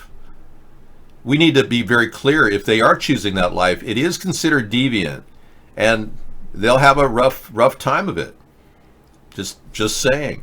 We can't possibly just expect people to seek out transgenderism. And that makes me think that the Democrats are working for the New World Order. Their primary goal is to eliminate the population and make us not have sex through whatever means possible, whether it's sterilization, through our bodies, a particular product which is in genetically modified corn called Epicite actually sterilizes people. It's a very strange story about Epicite and its involvement. So if you're eating genetically modified corn chips, you may want to stop, especially if you're having children. Get organic corn chips, non-GMO. But seriously, I mean, they're literally putting plans together to depopulate every which way they can, with whether we just turn on to transgenders and all want to do each other and never procreate, then gee, mission accomplished, right? The New World Order. It's really a New World Order. But this hidden agenda of the government and the people that have pushed the government to this point, they'll stop at nothing. They'll dump crap in the skies, God knows what it is, to weaken our immune system. And when I did something to express myself, the Democrats who've been, talking about pushing transgenderism of all things in our face, they claimed that I was a racist because I simply smoked an oregano cigarette online in blackface. And now Justin Trudeau has done blackface more than 3 times, they say. And he apologized because he felt it was wrong. But I don't think talking about legalization of marijuana or doing a blackface impersonation of a president that was horribly corrupt like Barack Obama was in any way racist. If anything, it's an expression of freedom of speech and should be defended with the utmost of American support. Not be turned into some sort of a laughingstock like I'm a racist for simply impersonating a president. How could I do it in whiteface? So they want to erode our freedoms. The Democrats do. They want to take away our right to bear arms. And you heard that woman who's taking on Nadler in New York, in the Democratic ticket. She's definitely a pro-gun control. I'm not. I don't want to go down that road. And I'm the one who said I would not put gun control on the table. It's off the table. Will not take your guns. No. The goal is to give you people your individuality and your independence and your personal protection. The goal is to go back to the core values of our forefathers and really strike a deal with the American people, that a handshake, if you will, where the federal government will stand down to your freedom. That's a big part of what we're doing. So even though I care about homelessness and I care about the environment just as much as Greta does, without the screaming, complaining, and self-pity, I'm a believer that we're all in this together and we're all breathing the same air. And we're practically drinking the same water, except I filter my water and I filter my indoor air. So whatever I do to protect my environment is on me. I can't explain how she thinks that somehow Big Brother is going to solve all the problems with cap and trade legislation. And sure, her concern toward the end there about the need for economic gain over the cleaning of our environment and protection of our species has become an absurd thing. I see her point, but at the same time, we're living in the real world. Remember Jacques Fresco, one of the greatest visionaries of our time, who died recently, created the Venus Project. I had a chance to get to talk to him for over 2 hours, 2.5 hours. He and his partner at the time, Roxanne Meadows, and we discussed how to make this ideal a reality. And I approached the discussion with him many times. We have it on our radio show. If you go to our old site and look at our radio button, you'll find it. But his ideals were brilliant. The man was a futurist, way ahead of his time. But at the same time, he had limitations in his political understanding, how we get there. Just like this Greta girl has a misunderstanding that, somehow economic gain for everybody isn't something we should achieve. The reality is everybody has self-interest. That's one of the bases for the human race to be where we're at today.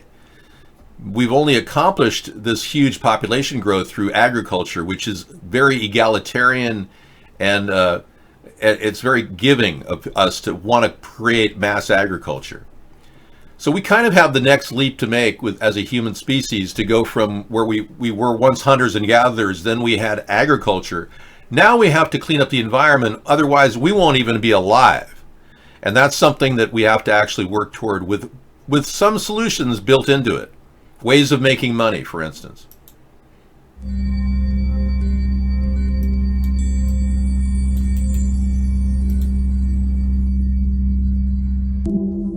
What the Venus Project proposes is an entirely different system that's updated to present-day knowledge. We've never given scientists the problem of how do you design a society which would eliminate boring and monotonous jobs, that would eliminate accidents in transportation, that would enable people to have a high standard of living, that would eliminate poisons in our food, that would give us other sources of energy that are clean and efficient.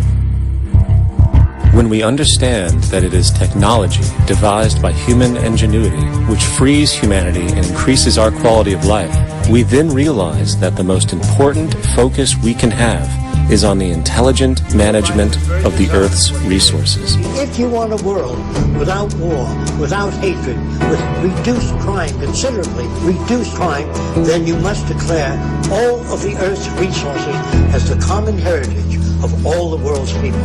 Anything less than that will be a repetition of the same cycle of problems. But there's no end to the possibilities, which I think haven't even begun yet. The civilized world hasn't even begun to get off the ground.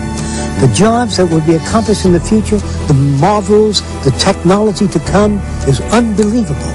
And it's about high time we get off our self-centered, self-seeking, self-advantageous designs and get on with the social job that has to be done, namely the reclamation of the environment and human beings as well. So we welcome everybody's participation.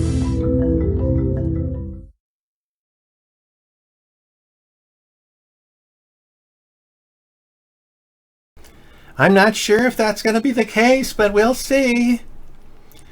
So, yeah, if people like his idealism is just, it flows, it really does. But if people realize that there's a pragmatic aspect to everything, there has to be a need for something. The free market, for one, dictates what works and what doesn't work. And I believe that all of our primary interests are common, whatever country we are. We all want good, clean food to eat. We all want good, clean water to drink. And we want clean air to breathe. And ironically, there's a lot of monetization involved in that. It doesn't exactly work in the front side of it, but the back side of it really shows results. If we can produce more fresh water, we can have more food grown. We can have more establishments. Geography can blossom. People can move to areas and create tiny houses and begin spreading out with so much land available to humanity. So we need processes that help create more fresh water, more fresh air, and in the process we will see growth economically. We have to get the horses ahead of the cart, though. So we have to put the investment into the environment, innovate in certain areas that will help open up this expanded growth in the economy. But to ignore the economic needs of our society, and which the young girl obviously did, is really kind of tragic, because she's simply driven by idealism, much like Jacques Fresco is driven by idealism. We have to be a little bit more pragmatic. And unfortunately, we've got people like Nancy Pelosi who's standing in the way of a lot of people who've been wanting impeachment for some time. But I believe that I can stand in as Speaker of the House for tonight. I just want to declare that we're going to start impeachment. It's a good thing. I'm very happy about it. I'm just getting ready to wonder if it's the right time, but my makeup looks good. She's not really the right person at the right time. She happens to be the only person. We're stuck with her. And she's finally coming around to the impeachment process. So we'll see if this happens. I've been saying she had to activate for some time. She's been kind of sitting on the fence. Well, I'm telling people how to live humbly within their own means. I'm not preaching credit debt. I'm preaching solvency in your life. If you don't need something, don't buy it. I live on drip coffee. I could easily spend $15 a day on cups of coffee at Starbucks. I don't know, maybe she could be a robot. You never know. But she's got a few things to say too. Take it away, Nancy. Last Tuesday, we observed the anniversary of the adoption of the Constitution on September 17th. Sadly, on that day, the Intelligence Community Inspector General formally notified the Congress that the administration was forbidding him from turning over a whistleblower complaint on Constitution Day. This is a violation of law. Shortly thereafter, press reports began to break of a phone call by the President of the United States calling upon a foreign power to intervene in his election. This is a breach of his constitutional responsibilities. The facts are these. The Intelligence Community Inspector General, who was appointed by President Trump, determined that the complaint is both of urgent concern and credible. And its disclosure, he went on to say, relates to one of the most significant and important of the Director of National Intelligence's responsibility to the American people. On Thursday, the Inspector General testified before the House Intelligence Committee, stating that the acting Director of National Intelligence blocked him from disclosing the whistleblower complaint.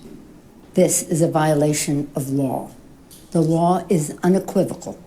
The DNI staff, it says the DNI, Director of National Intelligence, shall provide Congress the full whistleblower complaint. For more than 25 years, I've served on the Intelligence Committee as a member, as the ranking member, as part of the Gang of Four, even before I was in the leadership.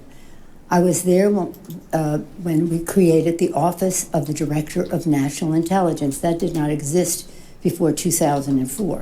I was there even earlier in the 90s when we wrote the whistleblower laws and continue to write them to improve them to ensure the security of our intelligence and the safety of our whistleblowers. I know what their purpose was, and we proceeded with balance and caution as we wrote the laws. I can say with authority the Trump administration's actions undermine both our national security and our intelligence and our protections of the whistleblowers, more than both. This Thursday, the acting DNI will appear before the House Intelligence Committee. At that time, he must turn over the whistleblower's full complaint to the committee. Good. He will have to choose whether to break the law or honor his responsibility to the Constitution. On the final day of the Constitutional Convention in 1787, when our Constitution was adopted, Americans gathered on the steps of Independence Hall to wait the news of the government our founders had crafted. They asked Benjamin Franklin, "What do we have, a republic or a monarchy?" Franklin replied, "A republic if you can keep it." Our responsibility is to keep it. Our republic endures because of the wisdom of our Constitution, enshrined in three co-equal branches of government serving as checks and balances on each other. The actions taken to date by the President have seriously violated the Constitution, especially when the President says, Article 2 says I can do whatever I want. For the past several months, we have been investigating in our committees and litigating in the courts, so the House can gather all the relevant facts and consider whether to exercise its full Article 1 powers, including a constitutional power of the utmost gravity, approval of articles of impeachment. And this week, the President has admitted to asking the President of Ukraine to take actions which would benefit him politically. The actions of the Trump presidency revealed the dishonorable fact of the President's betrayal of his oath of office, betrayal of our national security, and betrayal of the integrity of our elections. Therefore, today, I'm announcing the House of Representatives moving forward with an official impeachment inquiry. I'm directing our 6 committees to proceed with their investigations under that umbrella of impeachment inquiry. The President must be held accountable. No one is above the law. Getting back to our founders, in the darkest days of the American Revolution, Thomas Paine wrote, "The times have found us. The times found them to fight for and establish our democracy. The times have found us today, not to place ourselves in the same category of greatness as our founders, but to place us in the urgency of protecting and defending our Constitution from all enemies, foreign and domestic." In the words of Ben Franklin, to keep our republic. I thank our chairman, Chairman Nadler, Chairman Nadler of Judiciary, Chairman Schiff of Intelligence, Chairman Engel of Foreign Affairs, Chairman Cummings of Oversight, and Chairman Cummings I've been in touch with constantly. He's the master of so much, but including inspect. Well, Nancy, you're getting a little too wordy. That's it. You're getting a little too wordy. It's really a new world order. That's it. I wanted to address the simple question that we are clearly advancing the goal of the gun control, and I thank you for that, because clearly we want to get rid of the guns and make sure that everyone is disarmed. It's really a new world order. The illegal we do immediately. The unconstitutional takes a little longer. That's it. Hey, you know, I think her little love affair going on with Mr. Cummings is irrelevant. I mean, I just love my time with Mr. Cummings. Oh. I mean, come on, Nancy. Stick to the point. You're opening the impeachment investigation. Inspectors General and whistleblowers. Congresswoman Richie Neal of the Ways and Means Committee, Congresswoman Maxine Waters of the Foreign Financial Services Committee, And I commend all of our members, our colleagues, for their thoughtful approach to all of this, for their careful statements. I just want to thank all the people I met at the Alzheimer's clinic. I just don't remember their names. It's really a new world order. Yeah, the Henry Kissinger is a little deeper. But yeah, I think she's on the right track, finally. Thank you, Nancy. Yay! Right away. Yeah. Good job. I'm applauding her effort. And you keep meeting Mr. Cummings. We know you like to enjoy a little after-dinner mint tea. I think she's on something, but it doesn't really matter. She's the Speaker of the House. We have to deal with it. Remember when we had Dennis Hastert, the known pedophile, as our Speaker? I mean, we've been through some pretty bad speakers. Yeah. She has jungle fever, Dave. She did use taxpayer money to buy her liquor for her family, and then she flew them around the world on military jets, spending millions of dollars. Good point. And you know that Nancy Pelosi's wealth has quadrupled? It was like 10 years ago, it was 24 million. Now it's 120 million. Look it up. Net worth of Nancy Pelosi on Bing says $120 million. So she's making money on the side, yeah. And she talks about accountability. We got some real old wood in the fireplace that's about ready to, evaporate. We won't even be able to use it. Seriously. You're thinking you're ready for the winter and you look at your wood pile and it's dust turns into, dust in the background because you didn't do anything. You didn't rotate your logs. They sat there and they gentrified and turned into just a hollow shell of a person. So whatever her trip is, full well she's kind of a stopping point to this entire process. So we'll see what happens. I don't think necessarily that she's been given the go-ahead by the power elitists to produce an impeachment hearing. I think she's still fighting it internally within her party. So you Republicans, I don't think you have anything to worry about because you got the Senate in your pocket. But if we expose Mitch McConnell and Lindsey Graham, your house of cards begins to erode.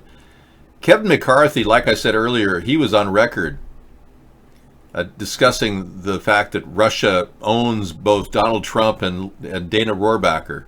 He's an audio tape. There's an audio tape of him talking about it. So McCarthy could flip. Kevin McCarthy could flip. And a lot of the Republicans could flip against Trump eventually. We'll see. If the Democrats pull off a really strong impeachment in the House, just like the Republicans did with Bill Clinton, we'll see if it just sits there. There's the possibility that Donald Trump could defeat an impeachment in the House and still run for president and possibly win.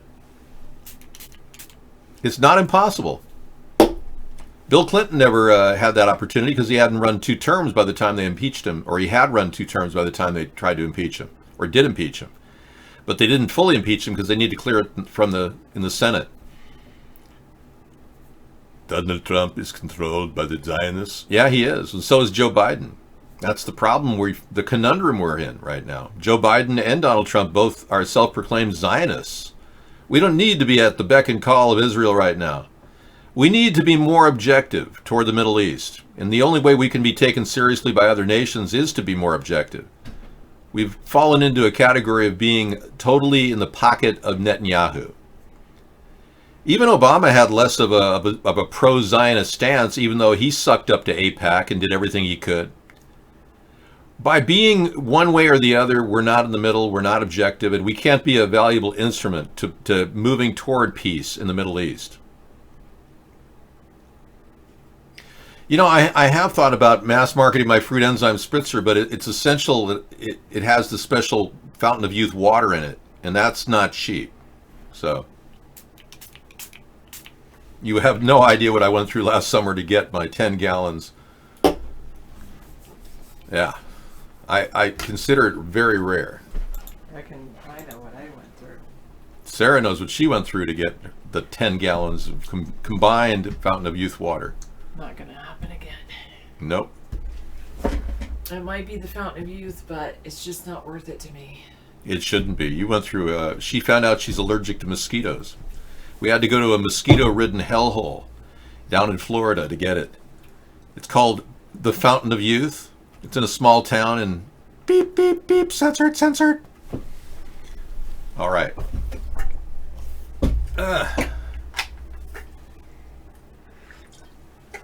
I will have some dinner, and you guys can hang out. Thank you.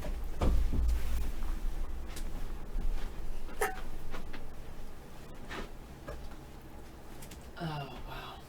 Okay.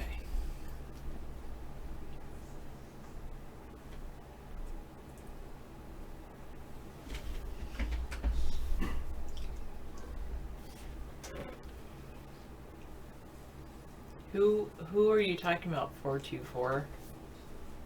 The famously successful, the wife of the famously successful businessman. Yes, a Ponce de Leon. We like Ponce de Leon.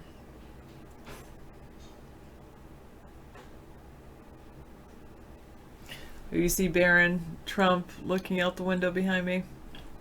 I don't think so, because I was using this photo a long time before Barron was there.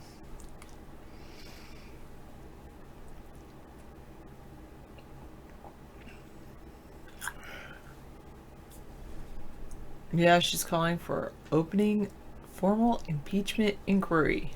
I like that. About time.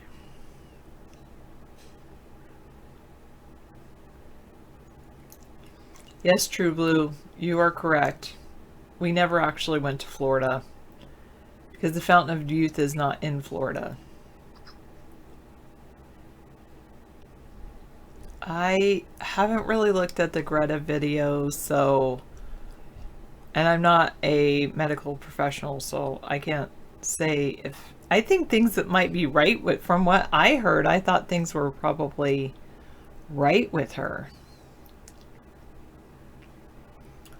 But I haven't seen the videos.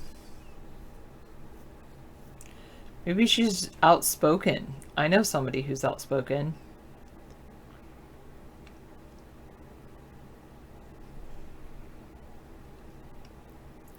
It's not about the Senate. The trial, you can impeach someone. Clinton was impeached without the impeachment, and then it's a trial for whether he can remain in office.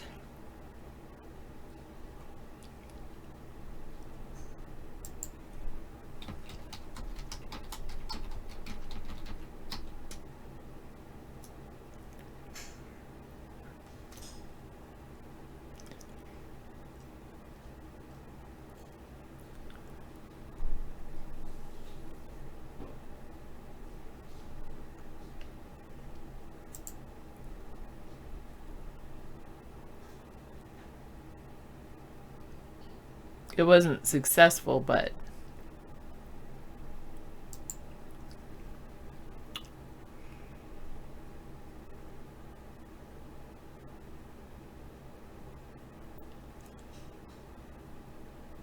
my sentiments exactly, 424. My sentiments exactly.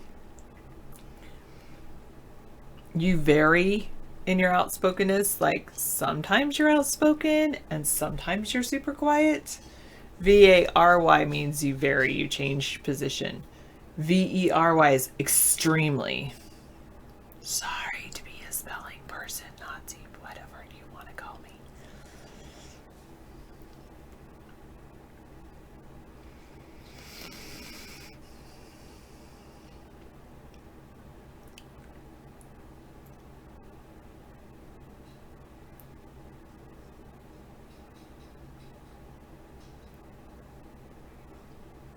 Is that 4YX or is that?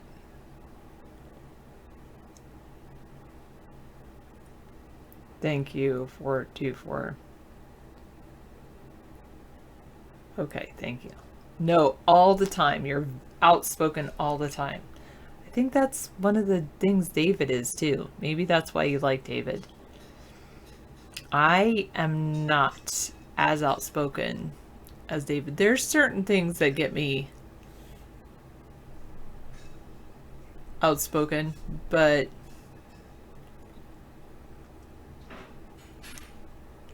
yes, Clinton was impeached in 1998, but not removed from office by the U.S. Senate. I like that soul child. I try to be that way because I'm thoughtful. I like to be thoughtful and quiet. I do feel like I am one of those. I'm a natural born educator. It does run in my blood, by the way. I like to be an educator. On my mom's side, that is. The first immigrants on my mom's side to America were the people that started the very first schoolhouse in America in St. Augustine, Florida. And no, I never have been to Florida, and so I haven't seen it. Talk a little tech, and Sarah will talk, sure. I love technology, but I'm not a tech wizard. We did drive in New Jersey. 295? Possibly. I remember, we were near the 95. We went from the 87 to the 95, did the New Jersey Turnpike down into Maryland. We went right past your house. Wow. The first settlers in America, yes, were in Plymouth Rock, but the first official schoolhouse was in St. Augustine, Florida. And my parents have been to that first schoolhouse, and it was pretty interesting because they said the schoolhouse was like, it's covered with chains to prevent it from being blown away by a hurricane. Yes, I do think Trump will be impeached. I'm not sure if he will be removed from office.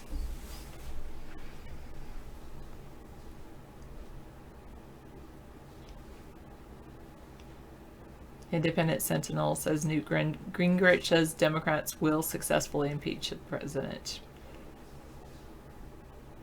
Yeah, I know. Sorry, we just missed you in New Jersey. Well, we didn't have the best of luck meeting up with people in the past.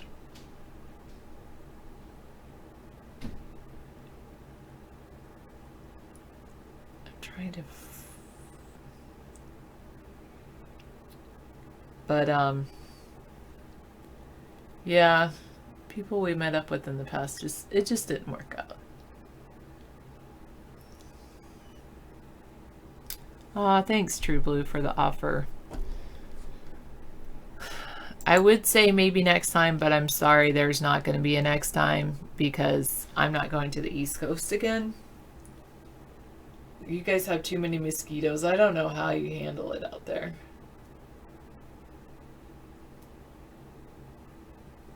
That's pretty amazing. And it was really hot when we were out there. At least, like, yeah, almost the day or the day after we went through New Jersey. Actually, we stayed in New Jersey. We stayed in a kind of a nice area in New Jersey. It was this little, I think it was at a Comfort Inn. And it was in this little place that had a farm across the road from the Comfort Inn. It's very interesting. And then it had, and the farm had this like statue of a zebra.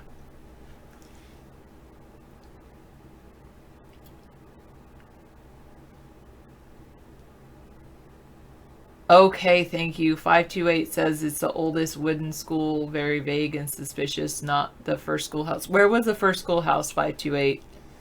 Go ahead and school me. You would so love to have a ticket with David, wouldn't you?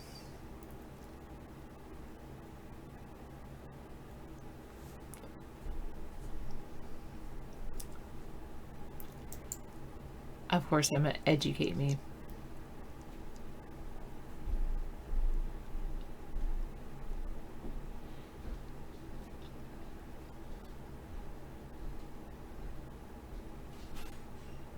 It was a 50% chance.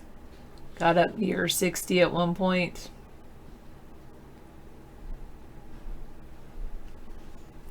It's kind of like a nice space shuttle. I like that. Oddschecker.com. Are you gonna make me search it up?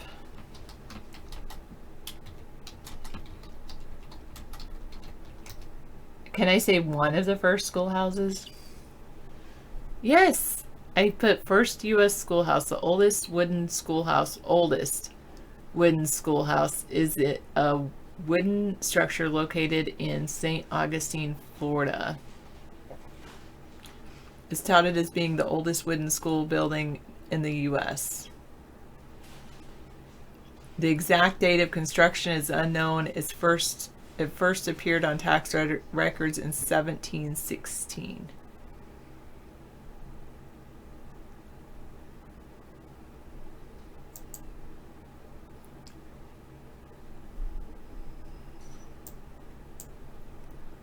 They have one called the Mather School, according to Wikipedia, which you know how that goes.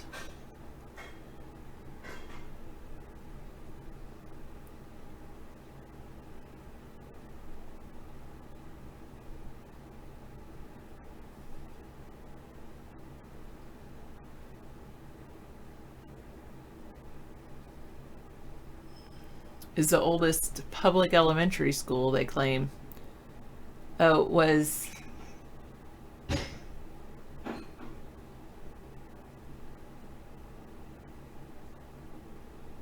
It was in 1639. Okay, I stand corrected. Oldest wooden schoolhouse.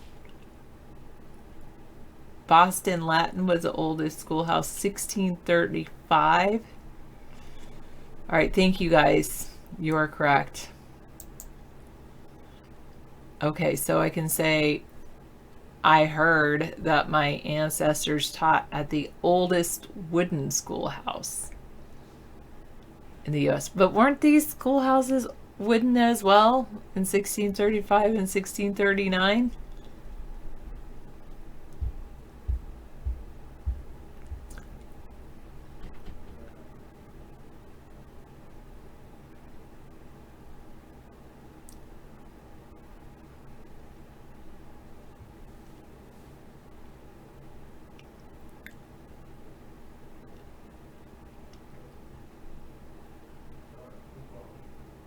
All right, pretty cool.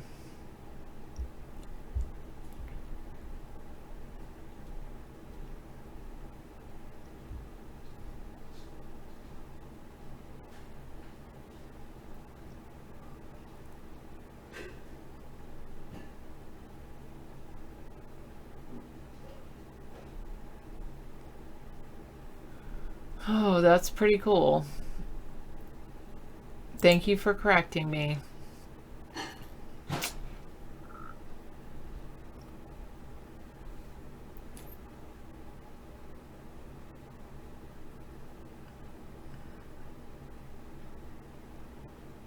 The Boston Latin, 1635.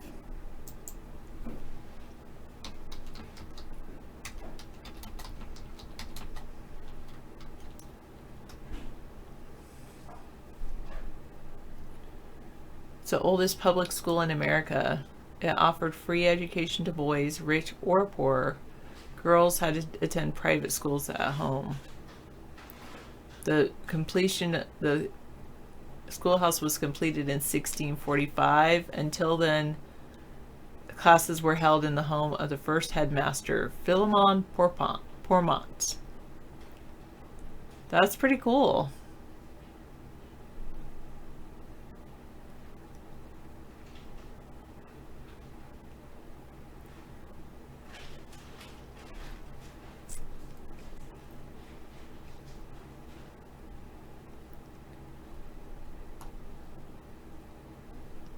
Thank you.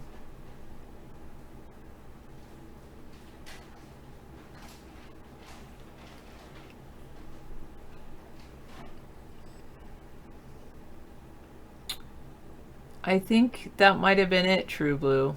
Any of these in your travels? Roadside something? America tip. Largest rocking chair. I didn't see that one. We did see Mount Rushmore. We did see the Niagara Falls. We did see another park near the Niagara Falls. But for the most part, oh, we did see a few different presidential sites. I did not see the Woodstown, New Jersey big cow. No, that's pretty interesting. That's one big cow. I did see at one point a big moose, and I did see a cougar, like a statue of a cougar and a statue of a moose. I don't read any of my IMs because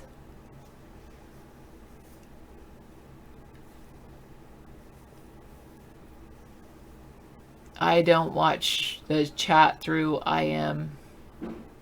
I mean through there. I watch on Cool Rock and have a pop-out chat going on Vaughn Live. I am watching my chat over at Periscope, but people just tend to hang out there. They don't actually chat, but you guys can chat.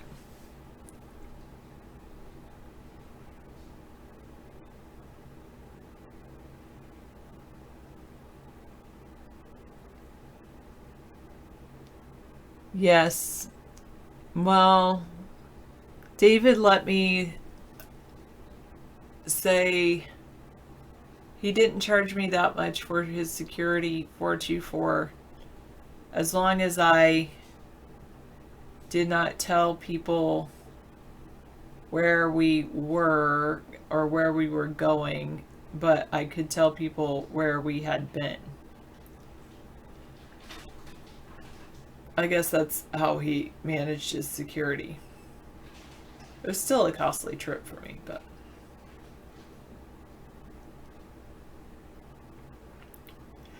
yes. He wanted to treat it all as top secret. Who monitors? The monitors. Good point. Not really of any that I know of.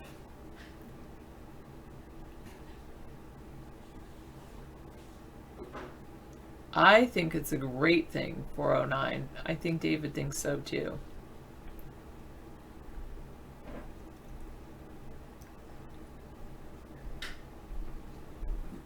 So I fed her CBT oil today, but she's going to have her late snack tonight. Here. Okay, thank you. But she'll probably whine until she gets her snack. I had to buy this just to push the edge over $20 to get the $4 discount. Oh. I don't eat that. What are you talking about? When I got the drinks, you know, the 2 drinks, those organic protein drinks. Oh. Oh, I see. I had to push it. It was 2 cents away from being $20. And she said, "Go ahead and get this for 35 cents. It's like taffy or something." Okay. I will have it, maybe not today, but maybe tomorrow. Okay. Because I have been the last couple of days eating a little chocolate when I get home. Oh yeah, so that stuff is good. Yeah. But that's so I can perk up a little bit when I come in the show, because otherwise people would realize how tired I really am. There really is like a major amount of a little bit. Well, there's a little bit of caffeine in chocolate. Mm-hmm. From what I understand. Mm-hmm. Yeah. Well, you need the rest right now, so hit the hay and enjoy the evening. And yeah. Luckily, it's not too cold still. We're still getting the Indian summer weather. Yeah, it was nice today after school. I was like, oh, I'd love to go out and work in the garden, but I didn't. I have so many other things I'm doing. I bet. My goodness. Your days must be so full. True Blue's been eating raw chocolate. Same thing. Yeah, we're getting these dark chocolate things at Costco, and they're just so good. But they're, you know, They're like any chocolate. They're full of sugar and there's some caffeine in it. All right. Well, great. Okay, thank you. Sorry. Yeah, well, thank you. Enjoy. Thanks for giving me the time I needed to recoup. These shows are definitely a process Sarah and I go through, and it's like a routine that we've been doing for so long. It's kind of, it's necessary to have a few breaks. And I do the most of the time because I enjoy talking. That's one of the reasons why I started the show. Sarah didn't want me to talk to her about politics all the time. It was getting really exasperating. So about 11 years ago, I started this show. And I needed an audience, really, so thank you for being here. Thanks, Steve-O. President of the world, that's a bit much. Yeah, 11 years we've been doing this. Not many people can hold on to 1 year of broadcasting, let alone 11 years. I'm sure we're the longest regular running show in the world. No question about it. So we'll see what happens. There are a lot of stories have been flying about Trump having committed illegal acts, blah, blah, blah, and then defeated by the inertia of no activity by government officials to really investigate any more than what Mueller did. We're kind of sitting on that hump of, gee, Mueller came up with this information. He couldn't exonerate Donald Trump, but he didn't have enough to really throw at him either. And I think Mueller has always been a deep state player and never really followed up on his work. Paul Manafort's second trial never happened. Clearly a big, huge break in the information that should have been followed up on. So all of these things that lead me to believe that they're trying to slow down this process until Trump actually reaches the election time. So if they start it right now, chances are in 6 months they won't even be halfway through the impeachment process. So Trump may go down in history as the only person running for re-election who's being impeached. That truly may happen. The Guiding Light ran 57 years on TV. No, but that was completely only a short show. Yeah, The Guiding Light was a... yeah, let me show you. Jack LaLanne beat me.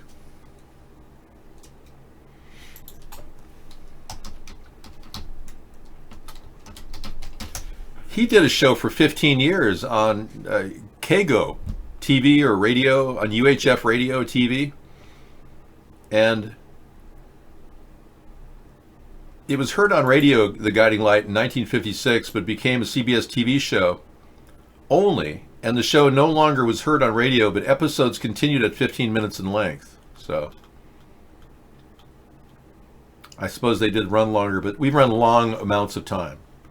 We're not talking about 1 or 2 hours at a time. We're talking about 8 hours combined with our video segment. Yeah, I doubt he'll be impeached, but he may be impeached in the House. But I don't think he'll be impeached in the Senate unless the U.S. turns on these corrupt senators like Lindsey Graham and Mitch McConnell who've been taking Russian money to get reelected. That could turn on all of those people, and if those people go down, you'll see a big about-face turning away from Russia and away from Trump, especially when they learn how compromised our country really is. It's an oldie show, yeah. You're getting a hemp chocolate complimentary gift, soul child? That'll be nice. I bet. You'll love that. Yeah, chocolate's one of those rewards women give themselves for not having a lot of sex. It's true. Well, some women are very sexually frustrated, and I'm not saying you are at all, but chocolate is a perfect replacement because it triggers those endorphins that you might normally get with a love partner. But the American people are plagued with this president for a long, long time. Unfortunately, 4 years is too long, considering he hasn't really accomplished anything and he hasn't really prosecuted anyone. Can you name somebody he's prosecuted? I don't know. Mad Dog may be having a drinking night.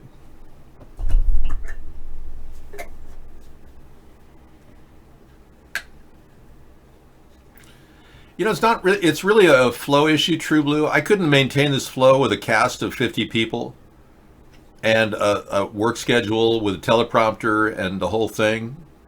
It would cost millions of dollars to produce a show just to keep people interested. So by just simply writing the flow of information and tracking news as we come in, we've been able to fill the show with quite a bit of, you know, interesting material. And I thank the news gatherers and the link providers for that.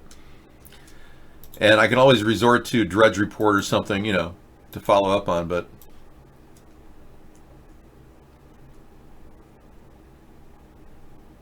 and now Senator John Kennedy, this young guy who stumbles quite a bit when he speaks, he dismisses the Democratic impeachment push, says they just have hurt feelings. Does Donald Trump want to be impeached? I think he does. Yeah, I think he really wants to be impeached. I think Donald Trump would love to try to, you know, get the Democrats to spill their beans and fail yet again. If the Democrats go for impeachment right now and they don't achieve it, they'll really lose this upcoming election. That's what he's thinking.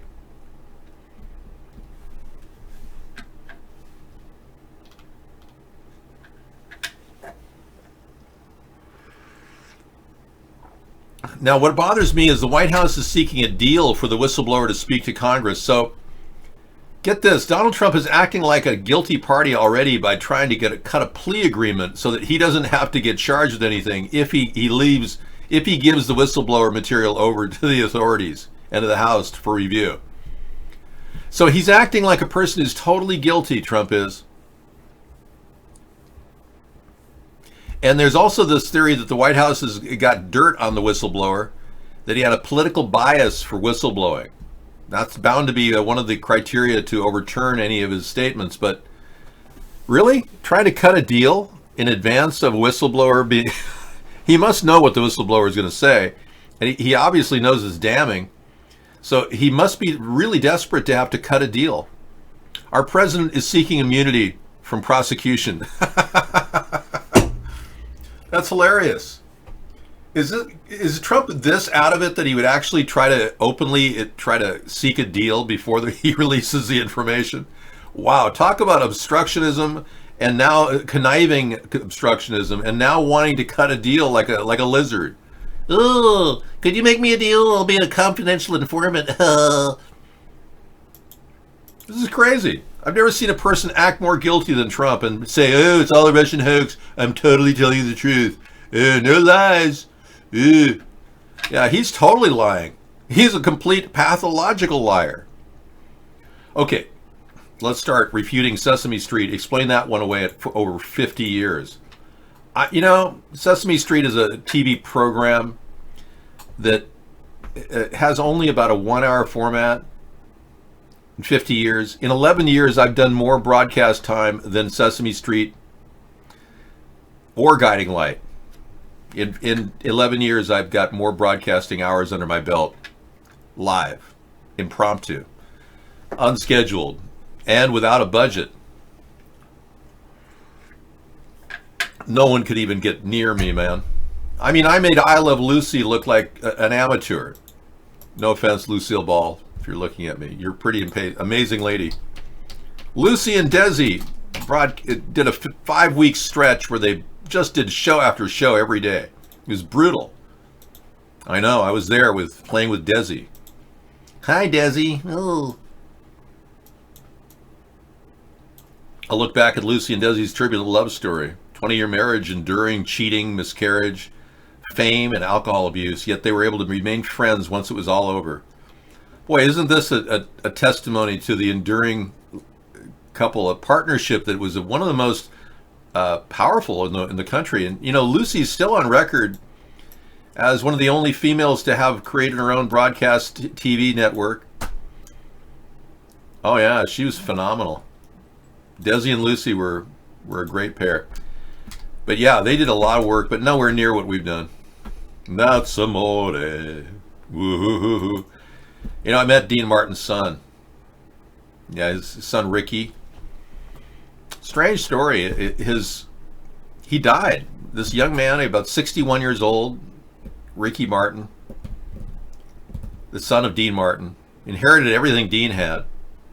Yet there's not one little bit of information about his net worth, or Dean's for that matter. Let's see Dean Martin's net worth.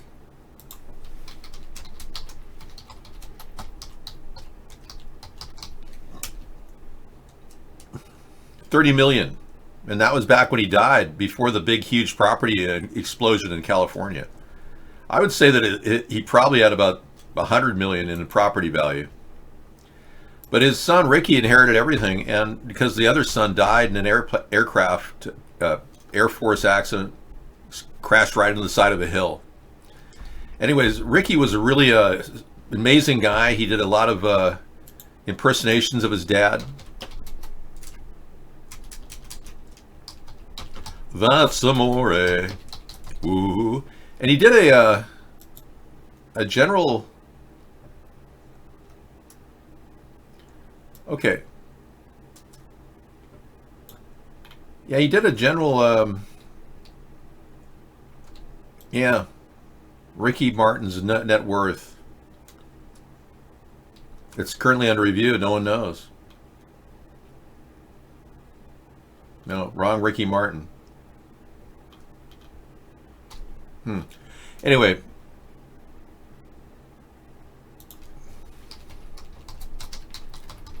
he died of a heart attack in 2016, and I still don't know what the heck, what that was all about. And there's been no reveal about what happened to him. And, you got to wonder,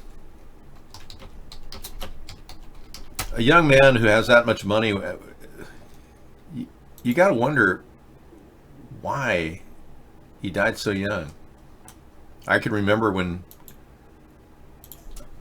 he was just a young guy looking right at me going, Ricky Martin. Here he is doing his dad's shtick before he passed away at a young age of 61.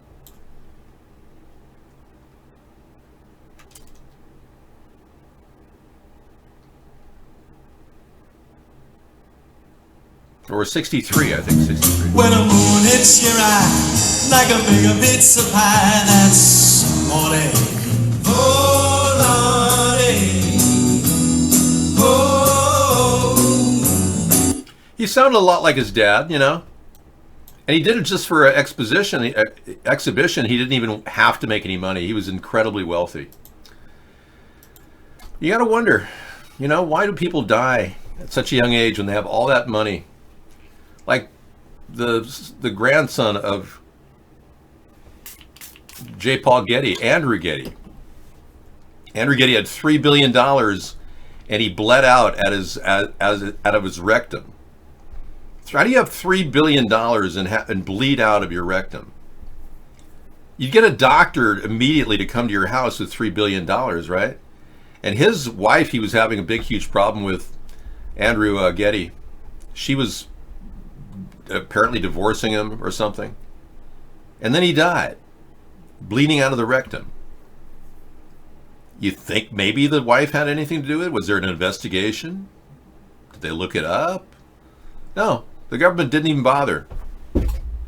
Very rarely does the government ever investigate a death. Look at Chris Cornell, classic murder, obvious murder.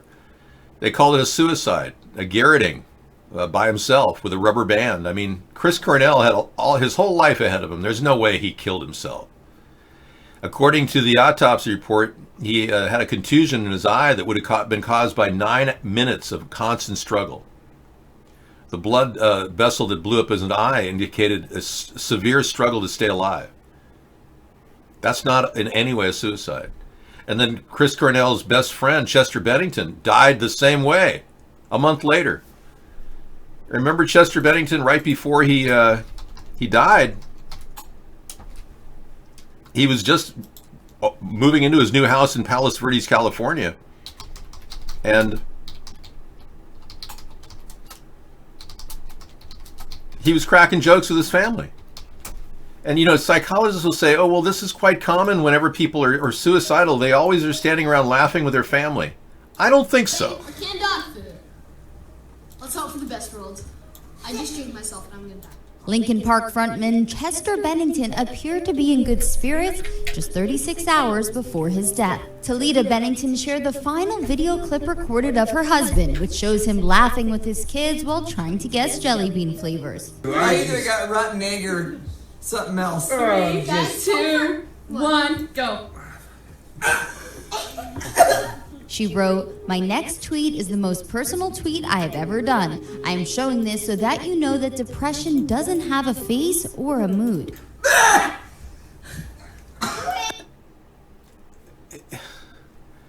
I'm sorry, but there's got to be something more to the story. And when looking into this story, you find out that Chester Bennington had a father. This was not his real father. This was the guy who raised him. And he had a terrible secret in his life that he found out late in his life, right around 9 years old. He found out that he was raised by someone who was not his real father. I mean, here's a family man. Look how many kids he had to live for. Look at those beautiful children. Look at how wonderful every one of them is. You could just see he had great kids and a wonderful wife and everything to live for. And even wrote about his tragic encounter where he rejected his father after finding out he was pretty much a son, bastard son of another man. And when he found out who that other man was, I'm getting to the truth here, so bear with me. There are people that believe that the man he found out to be his father was none other than the man at the center of the Podesta story. John Podesta. Look at the two of them lined up next to each other. Now, there was a lot of work being done on molestation and finding out about Pizzagate during the time period that Chester Bennington died and Chris Cornell died. A lot of the work that they were putting into, the media was putting out, was talking about allegations about John Podesta being involved in a human trafficking ring out of Pizzagate. And yeah, all these stories kept bumping around the internet. Anyway, this was his father that raised him, who ended up having a huge argument with him, and it was enough to write a song about. But the real father was John Podesta, allegedly. Now you're beginning to see modus operandi to get rid of Chester Bennington and Chris Cornell. They knew too much. Hi, David. Turmeric found to be heavily adulterated in Bangladesh with lead chromate, a yellow pigment found to be unsafe in any quantity. Yeah, some of the turmeric that's being produced in India is got a lead component. Lead chromate pigments have been adding a threat to the public health. But let's not forget, turmeric is very good for you. So if you want to be concerned about turmeric and you don't want to buy it directly from the providers in India, just buy some yellow mustard and put it on your hot dog. Because yellow mustard has turmeric in it. And most likely it's not being adulterated from India. Yeah. Good old-fashioned yellow mustard. Yeah. You like that? Thanks, Dylan. Sad look at Cornell's children as well. Yeah. And the kids are just great kids. And now we don't know what's going on. Here's a couple of them with it. Chris Cornell's dad there.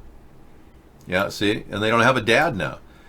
You don't leave two beautiful children like that and say, oh, I just can't handle life anymore, dude. I mean, you could, I don't have any kids, so I don't know what it's like to be a dad, but you can only imagine the feeling that dads must have and the realization that, hey, they want to spend their life with these kids.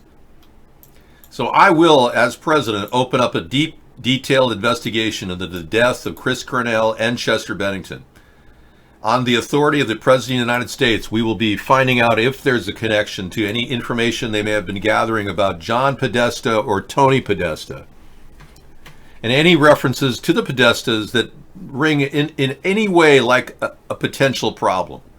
Now, I know and you know that anybody who has sculptures in their house like Tony Podesta does,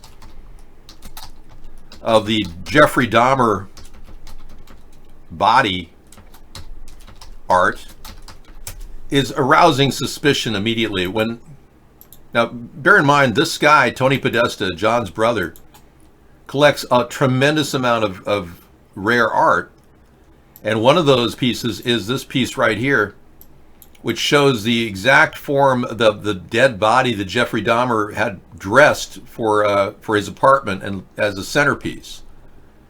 There's an actual photo of the dead body. I'm not going to show it to you. But Tony Podesta has that as an art piece. And then down below in his bunker-like facility underground, he's got pictures of children in very bizarre, macabre poses. And what's really weird is Tony Podesta is just 2 doors down from the Obamas. They live just 2 doors down from him. You got to wonder if there's an underground tunnel down there, you know? It's like, what the hell? But that's the kind of investigation we need to find out more. There's something not right. It doesn't look right. The whole death of Chris Cornell and Chester Bennington still looks to me like the truth has not been vetted.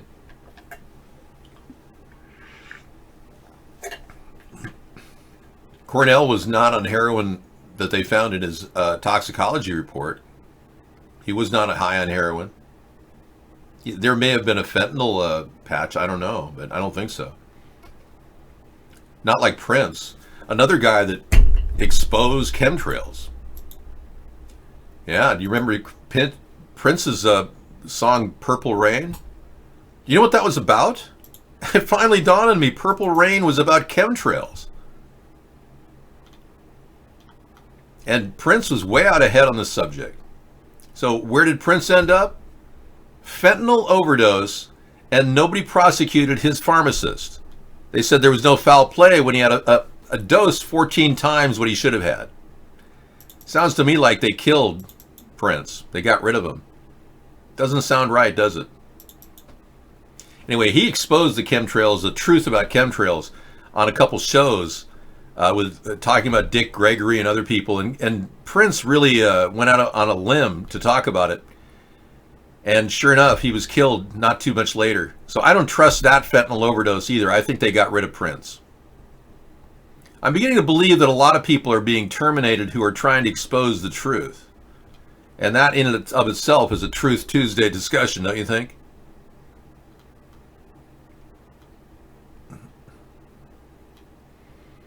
Yeah, I don't have the Pentagon story right here. I don't have the Prince story right in front of me. Unfortunately, I thought I had it. I can easily pull it up on the internet, though.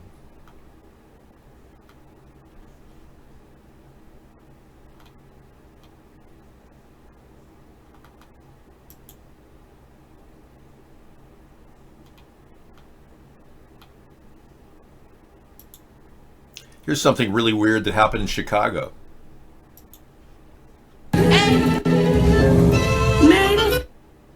Check this out. Have you ever seen a cloud float around on the ground like that? That is so weird. Casper, the friendly ghost. You run him along. You already fumbled my car, man. That's crazy. You see that? That's right. What the hell is that? If that isn't a chemtrail floating on the ground, I don't know what the hell it is. Yeah. So heavy metals can drop down to the ground like that, and that's one of the indications of some real weird stuff. Oh, we have liftoff. Hang on. It's lifting. Your ex-girlfriend sister has a tattoo of a drug addict on her arm. We interrupt this broadcast to bring you an important message. A vape cloud was just seen floating through Chicago with lots of THC in it. Hey, they're legalizing, in Chicago, they're legalizing weed, you know, so they're going to have recreational supply stores out pretty soon. Way ahead of Maine, which is 2 years out, still doesn't have any recreational supply stores. The governor of Maine, LePage, keeps blocking legislation to just open up a few recreational supply stores. The people wanted recreational marijuana in Maine, like they did in Illinois, but the government's standing in the way. Classic. Yeah, Juul is in trouble. They're trying to shut down vape cigarettes. Any type of e-vape product is really scheduled for devastation. And I'm going to urge maybe somebody who makes their own vape juice. I know Scissor Fight talked about, even he has some that he makes. Maybe putting a tutorial on how to do it. Yeah, I wouldn't doubt somebody, even if you don't even do any voiceover, just a tutorial on how to do it with some lettering over it. A lot of people might be going around and collecting cigarette butts and ashtrays and putting them in a sink and heating them up in water and making their own vape juice pretty soon. I wouldn't doubt it. Somebody's going to have a how to make your own vape juice online before they ban it, I'm sure. It was a character in a comic strip. It was called, Casper the Friendly Ghost. Casper the Friendly Vape Cloud. Do-do-do-do-do-do. Do-do-do-do-do-do-do-do. Okay, so people are making a point, and this isn't the first time Judge Napolitano has spouted off about his former friend, the president. The president says that he's just jilted because he didn't choose Napolitano for a Supreme Court position. I don't know. Napolitano has a solid point here. That's where we stand legally with the DOJ right now. Based on the specifics of what we know, forget about the phone call, forget all of the things about which we have no knowledge, just based on the things that the president has admitted. The president's admitted that he made a phone call to the new president of Ukraine. The president has admitted that he had discussions about investigating his upcoming 2020 presidential rival. Based on that in and of itself, how serious is this matter for the nation and the democracy, legally speaking? When Bob Mueller made his findings that the obstruction of justice it could be an impeachable offense, that's equivocal. Bribery absolutely is an impeachable offense. There's no equivocation. Why do I say that? Because it's stated in the Constitution. The basis for impeachment: treason, bribery, or other high crimes and misdemeanors. If the president offered a bribe, to the president of the Ukraine, that would be an impeachable offense. Would that have to be an explicit bribe? And I ask because the Democrats point to the following. First, there was the withholding of the aid which the Congress, in a bipartisan way, had approved for Ukraine in its ongoing conflict with the Russians. Then the president, without explanation at the time, blocked that transfer of money.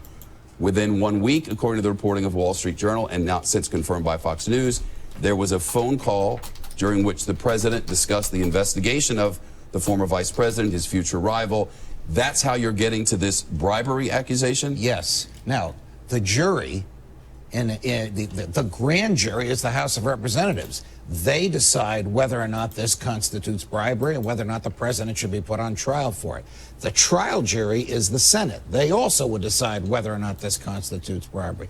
What words did the president use? Did the president use code words, as one of his former lawyers said he often does when he knows others are listening to his conversations? We're going to work out some sort of a cash arrangement. Is that what we're going to do? He didn't have Michael Cohen around to actually get him to do the dirty work after that. Anyway, Trump should have been warned by his advisors not to do this. Boy, he's got some stupid people working for him. Sad, really.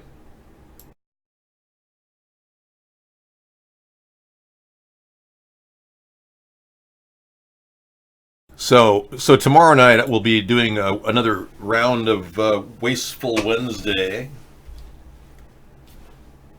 Anything we can do to get people a chance to share their stories of dumpster nightmares. I have kind of a dumpster nightmare I'll tell you about tomorrow night. Yeah, wasteful. Yeah, you could be wasting your way away with too much of a waste. You may be malnourished but overweight. Your kids may be malnourished but overweight. Yeah, we could talk about that. Truth Tuesday, I did touch down on 9/11 a little bit, but what more can I say? There's more than enough evidence that 9/11 happened in a way that we still haven't caught the perpetrators. So I'd gladly talk about 9/11 all night long, but we're not getting anywhere. The only chance we have is the architects and engineers for 9/11 Truth are actually suing to have a review of the case brought to trial. So we'll see if that develops. Judge rejects Avenatti request to move case to California. Abinetti's facing multiple counts of extortion in a Nike case, but there's other stories that he's got another trial here. Charges that he ripped off porn star Stormy Daniels of hundreds of thousands of dollars in book proceeds. No kidding. He pulled money out of her proceeds. Wow, that's serious. He made $435,000 on crowdfunding, while he said he was going to be running for president, which is illegal. You're not allowed to do that. He tried to generate funding to give Stormy Daniels. He kept it all himself, and he didn't even pay his rent on his building. They got him for back rent of over $230,000 in back rent. So let's see. He made $430,000 in crowdfunding. He didn't pay his back rent of $230,000, and he took equivalent of $400,000 from Stormy Daniels in book deals. Nice. He was looking for maybe $300,000 in book deals. I stand corrected. He was looking for about $1 million, but he didn't get the million number he was looking for that year. These are the kind of scumbags that want to run for president? Really? Wow. Amazing. They're getting all the free play they want on TV. I get none. Not to mention that other guy, Beto O'Rourke, who hit and run, wrote a story about wanting to murder children, was in a hit and run accident, .134 alcohol, tried to flee the scene of the crime. I mean, that's the kind of guy the Democrats put up for president. But me, no, they don't want to talk about me because I want things like pro-legalization, an accountability of the corporatist politics that Obama put together. Here I am doing my video in 2014, Blackface 2, just like Trudeau did, but I don't get a second of media time. Not a second. Interesting. Now, I'm pro-legalization. People like that. Over 68% of the population now supports legalization. I simply impersonated a corrupt president, Barack Obama, in blackface. But oh no, they called me a racist, and I've never said a racial slur in my life. Can you imagine? Yeah. How dare them? How dare them? They're just naughty. And I'm a champion of truth, too. We, the people, have had enough.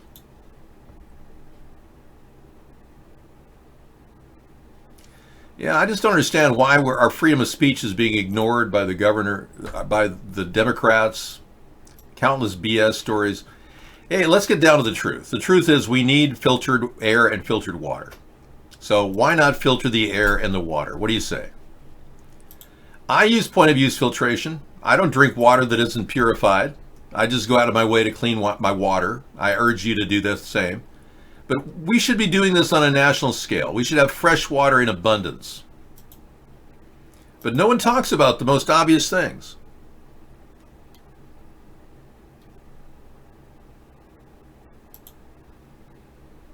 I think I'll do visible proof lasers were used in the 9/11 California fires tonight. Proof positive.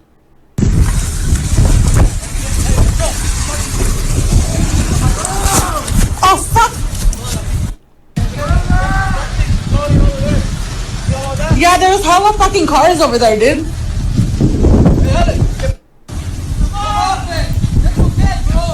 Whoa. You see that light?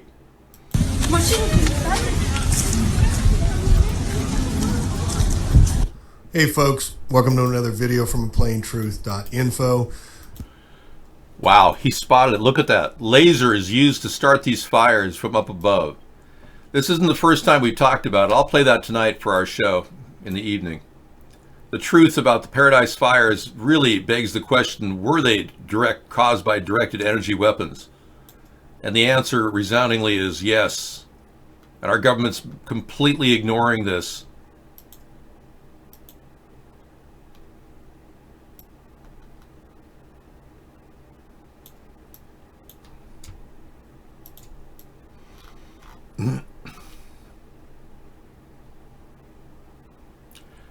Cohen had all kinds of information, and he told the Democrats that he was more than willing to spill the beans on the Russian thing, and Nancy Pelosi turned him down.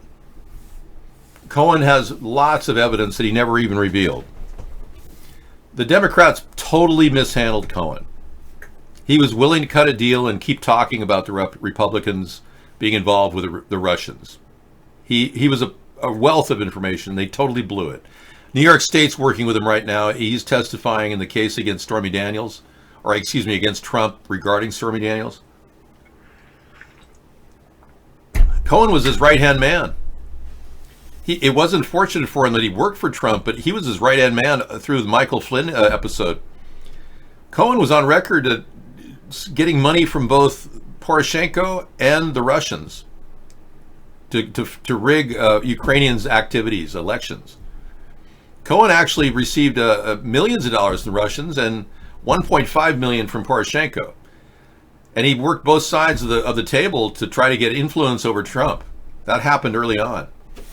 When Michael Flynn was found out to be a Russian agent and was pulled after 24 days in service as our national security advisor, as a Russian agent, and no one bothered to look into his details to see if he'd shared any espionage with Russia. It's interesting to note that William Barr wrote a letter in defense of Cohen, or in defense of Michael Flynn, before we even investigated him. So it's suspicious that William Barr was trying to work for the Russians too, for that matter. But Michael Cohen became the big spokesman for the Russians during that time period, proposing publicly that Artemenko should replace Poroshenko. This was early on, before anyone accused Michael Cohen of anything. And I track the news because I read the New York Times and I do a lot of extensive research on the show, and I can tell you that these little details are getting thrown away by the Democrats in their lust to find some reason to impeach. There's more than enough reasons to impeach. It's all over the place, everywhere. Bribery from people to gain access to the president. Surely there's a paper trail between Cohen and the president of some sort, money-wise. Same with Manafort and the president. Surely there's a paper trail of money being paid back from access. Bribery, I mean, come on. I mean, we know for a fact that Betsy DeVos gave him $9.5 million in donation money. That's a sheer bribe right there. That's a publicly talked about bribe. But yet nobody in the Democratic Party is running with this information? It's ridiculous. It's absurd, in fact. There's way more information out there to pursue this case. And they now talk about some incidental little issue of misuse of power with Ukraine as a reason to impeach. This is ridiculous. If they get to the impeachment point, it'll be a miracle. It's like trying to go to the bathroom after being constipated 5 days and resorting to everything from an enema to every imaginable laxative to Vaseline up your ass, and they still can't have an impeachment. They're still waiting to take a dump. AJ Stephens is Best Birch Beer 2018. That's really good to know. Yeah, I almost bought that beer this year. I was up at Monticello, and it was on the shelf there. I didn't buy it. I should have bought it. Yeah, a friend of mine, I brought him a 6-pack, and he says, "Oh, I don't drink that crappy beer." And these were all like really high-end IPAs, Indian Pale Ales. "Oh, I don't drink that crappy beer." It's like, okay, that $12 6-pack just will sit in the refrigerator then for posterity. I don't drink, so I thought I'd do him a favor. No, Trump hasn't done anything with the swamp. His friend Jeffrey Epstein just got a walk out of the prison cell for free, and he's now living on Epstein Island. Well, I mean, Topper, what are you going to do? I mean, you know, you can't go to the bathroom after 5 days. That's a medical emergency. Yeah, you should contact your doctor. They may have to pull your colon out. Trump hasn't drained anybody or anything, and Trump has not prosecuted any major figure in the pedophile Pizzagate story. How can you even say that, Fat Vinny? Good night, Juan. Sleep well. Well, yeah, I mean, that's what I'm saying. Our country has been constipated for the equivalent of 5 days. More like 3 years now we've been constipated with Nancy Pelosi as our Speaker of the House.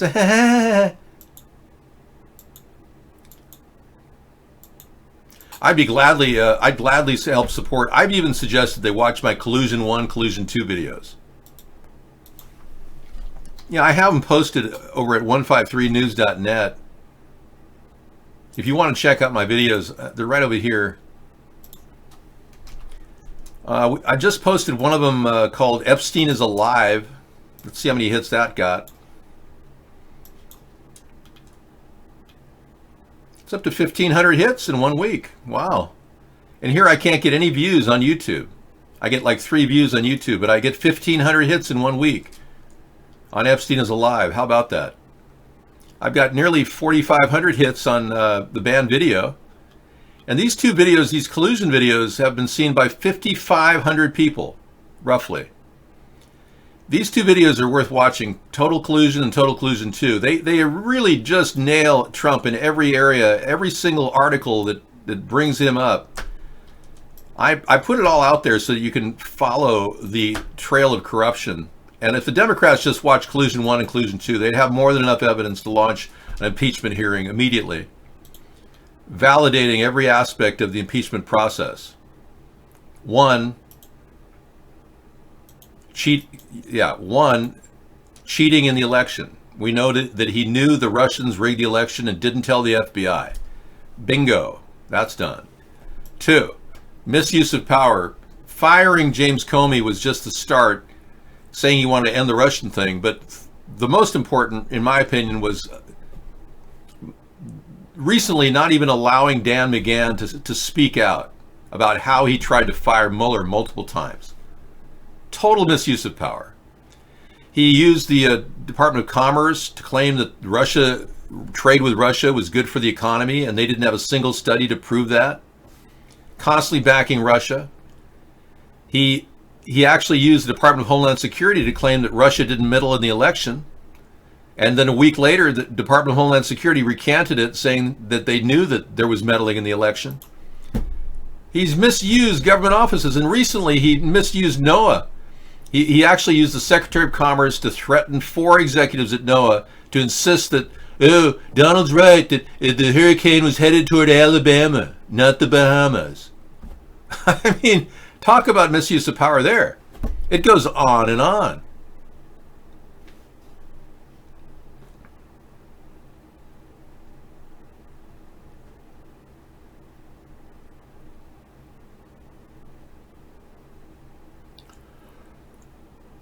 The lawyer that is a whistleblower on Trump worked for Hillary Clinton and Charles Schumer. Just saying.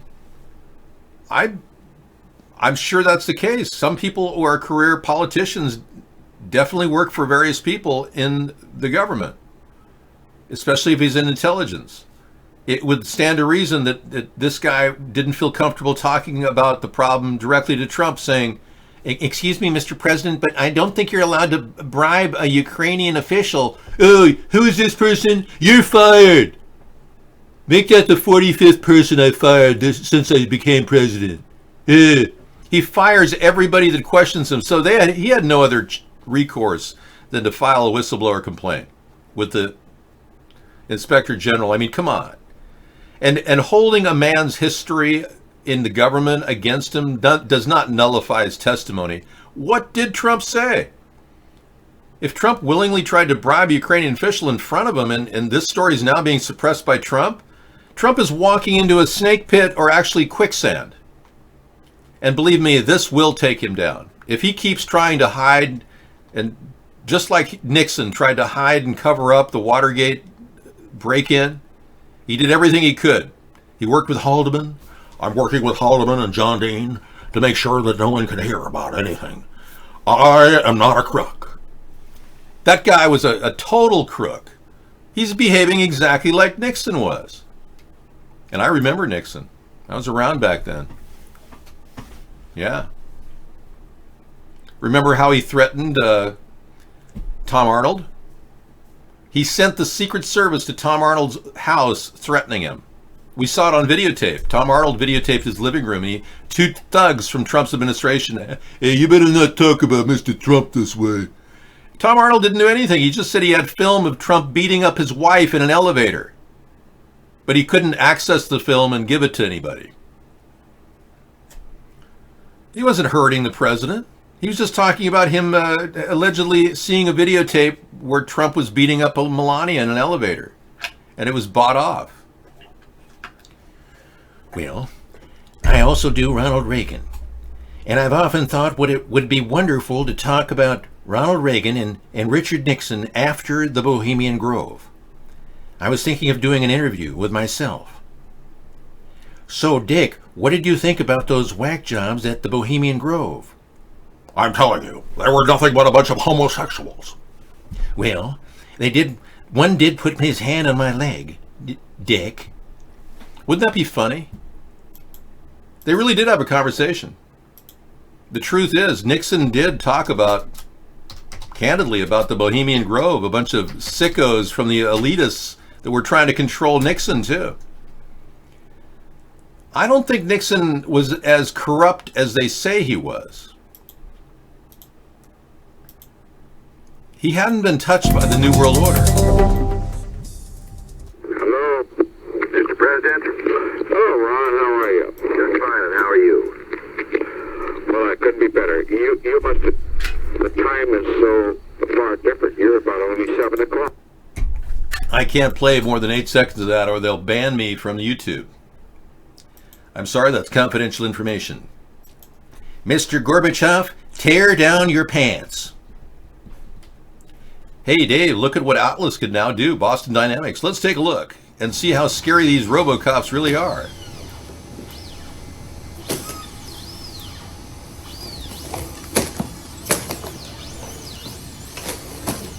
Holy crap.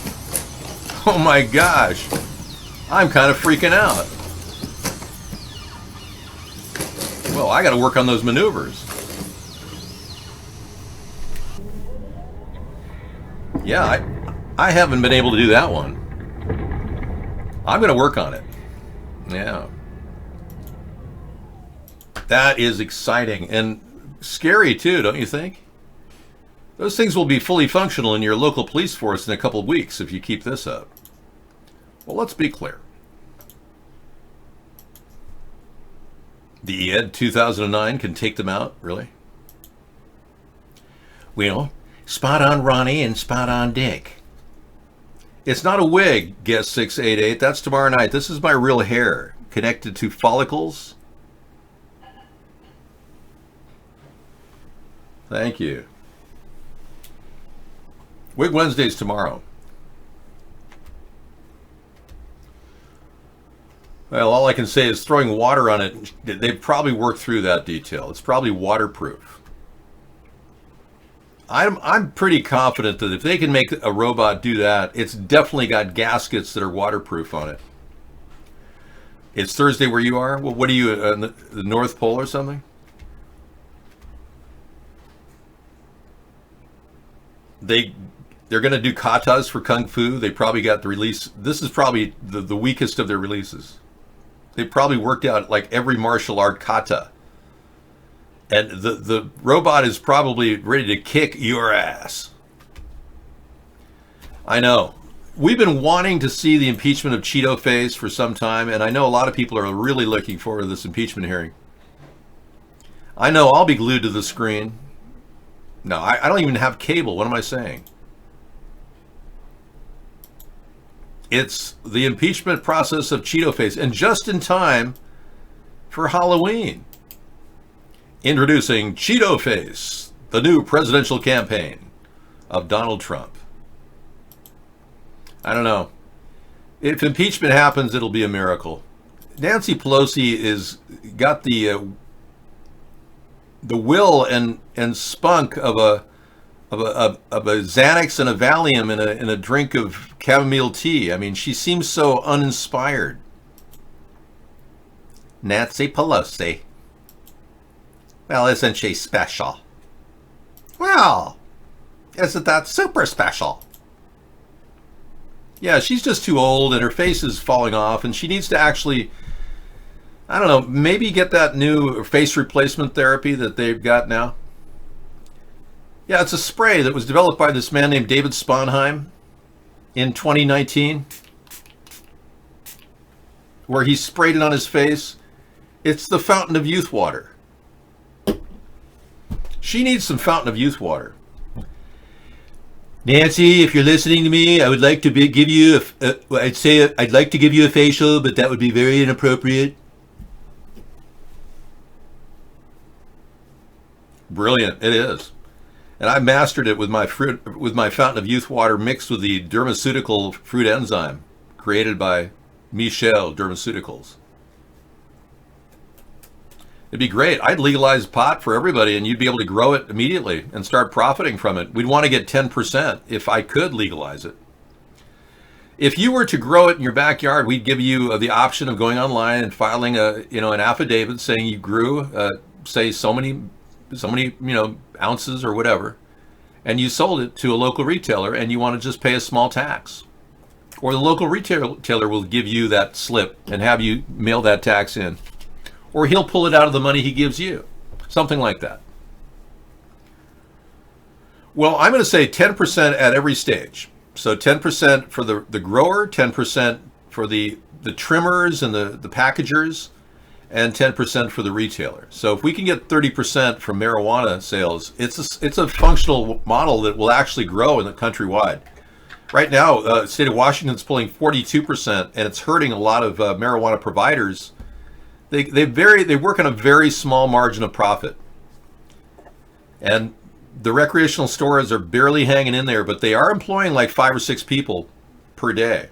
So it's pretty good. A lot of people are benefiting with jobs, and it's actually a very good growing retail profit economy. But Washington State is really kind of hurting the industry, in my opinion, by charging so much. I think it's 15% for them. It should be right around 10. Because frankly, the price of weed is so cheap in this area that it's hard to believe that they could possibly make any money on it. For real. Hey, you're hating on Froggy here? How much do you make a year? I don't make anything. I retired about 10 years ago. 9 years ago. I don't have any weed here, man. No. But, sometimes you get this dab product that's very concentrated. You can put it in a vaporizer and... Oh, wait a second. Is that illegal now? Are they making it illegal to have vaporizers? Ironically, Colorado, with legalization, has had an 18% reduction in childhood marijuana use. So it's when kids think things are banned and illegal, like fruity vapes, they're going to want to smoke that stuff. I can almost assure you that fruity vapes are going to be on every single elementary school playground next year because they basically shut them off the market, so they're going to be wholesaling them to your local drug dealers and filtering them into your local schools. Yeah. I don't want to have a marijuana background, man. That's not my thing. I could have easily become a grower in the state of Washington, but that's a federal crime. I'm not going to put everything at risk growing weed. What are you, crazy? Some of you people are fruity because you don't vape. Now, Rodney, we have photographs of you now online, numerous photographs. One of them looked like a mugshot. Can you explain that? Have you been arrested?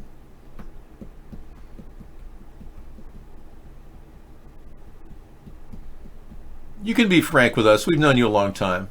Never? Really? Well, there's 2 photographs of you online, and one of them is a mugshot. I'm not going to show you the photograph. You'll say, it's not mine, it's not me. You'll deny it immediately. Everyone says it's you. I can't. But I'm not implying that you have a mugshot.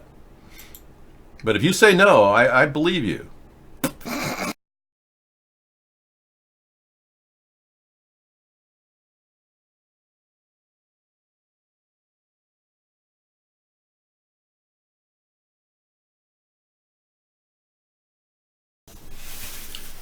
So tomorrow is Wig Wednesday, and we will be revealing the wigs of choice. So this is one of the wigs I'll be wearing. Yeah. Well, I'm just saying, alleged Rodney photos. If I showed you one portion of this photo, would you verify that it's you? Yeah. Could you do that for me, just so I know? Okay. Let me bring it up. Because I don't want you, believing that we have photographs of you when we don't. Clearly. Let me go to my threat file and pull up this person named Rodney.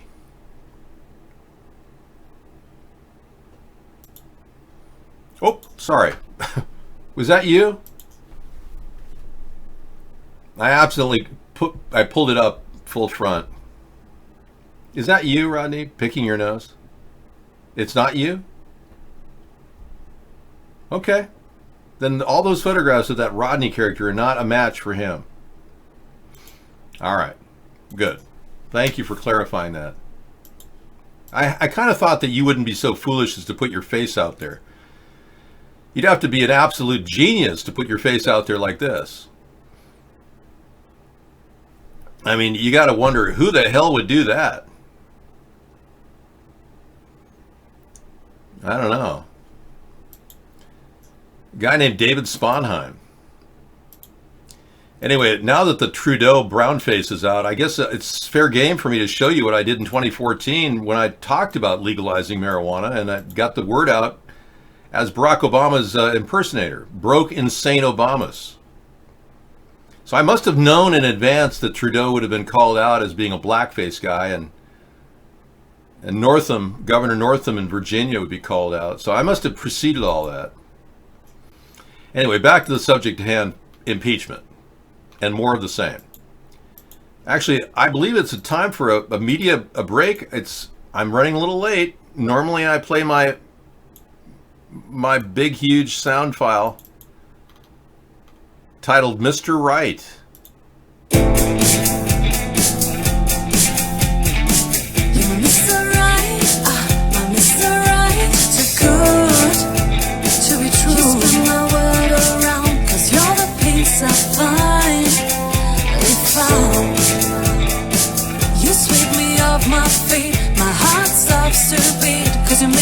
Cause you make me melt away.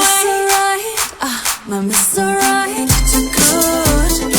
Just turn my world around. Cause you're the peace I find. You sweep me off my feet. My heart stops to beat. Cause you make me melt away.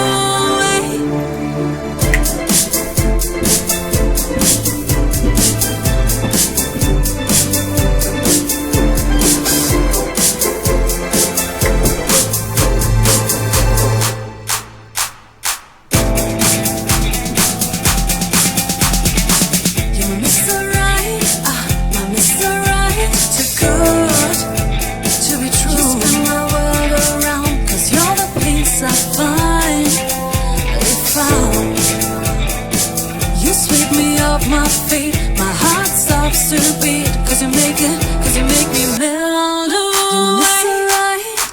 My Mr. Right, too good to be true.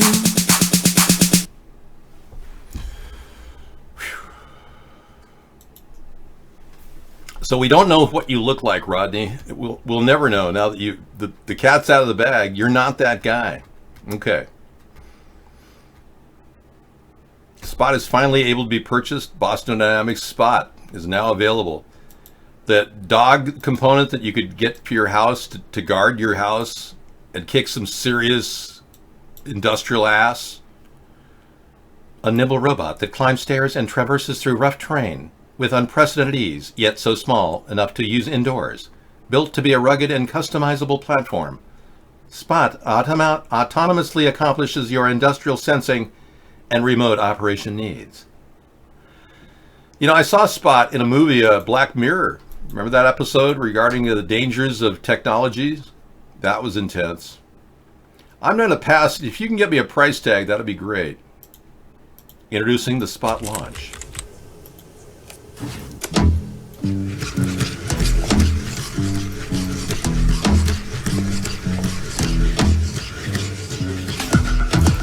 Top speed, 3 miles per hour. I got a dog that can, do a lot better than that. It looks like a walking praying mantis. 3 miles per hour. I mean, I wouldn't pay thousands of dollars for something to go 3 miles an hour.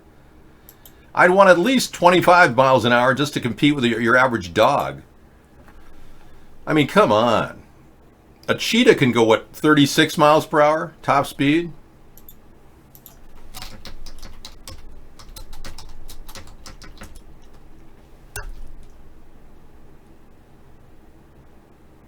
Wow. No kidding. A cheetah can go 120 kilometers an hour equals... Wow.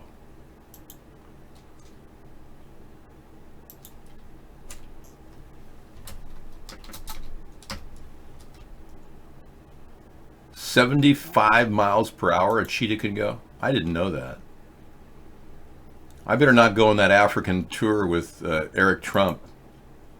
Yeah, that would be bad. Not good.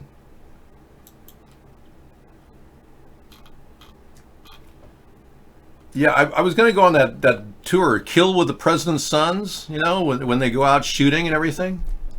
I don't want to do that. It's not really my thing. Okay, here's a prognostication of... I don't believe in shooting animals anyway. I'm not a big hunter guy. I love Bambi, you know. I've got Bambis in my backyard. I love them.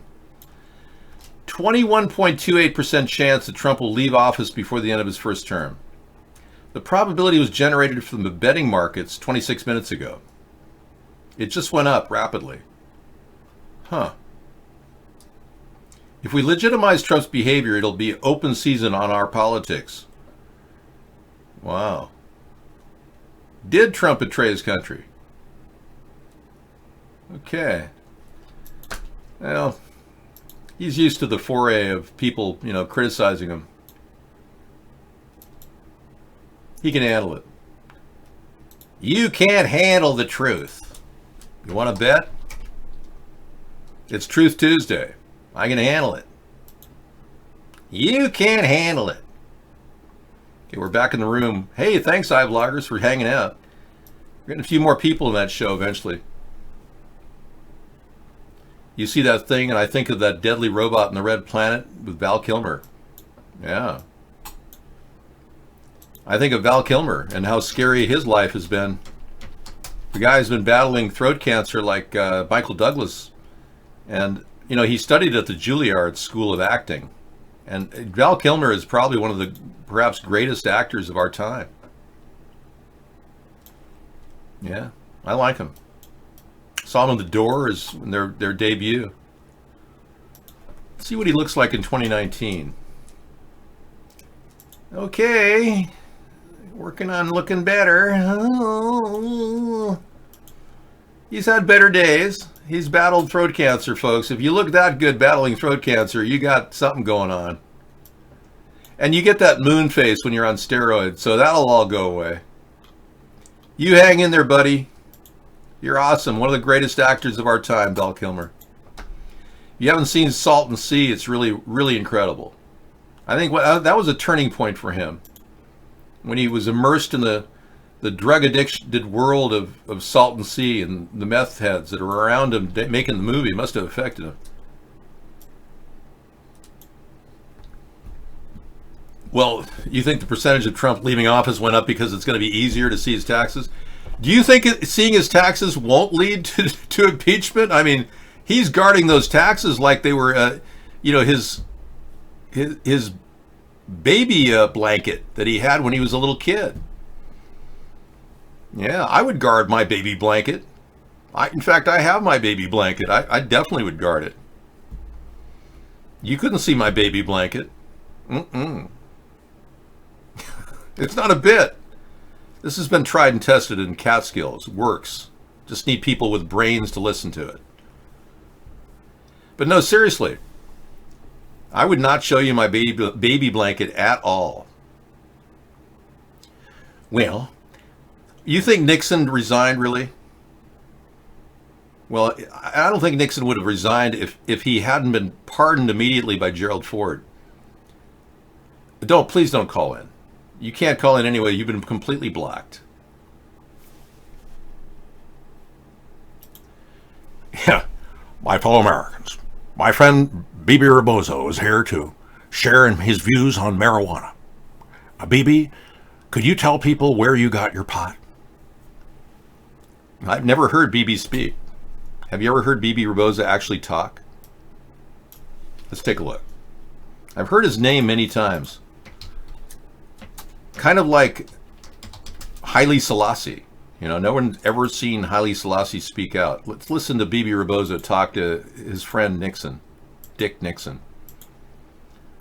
These are from the Nixon tapes. Hello, Mr. President. Bibi, where are you? I'm at home.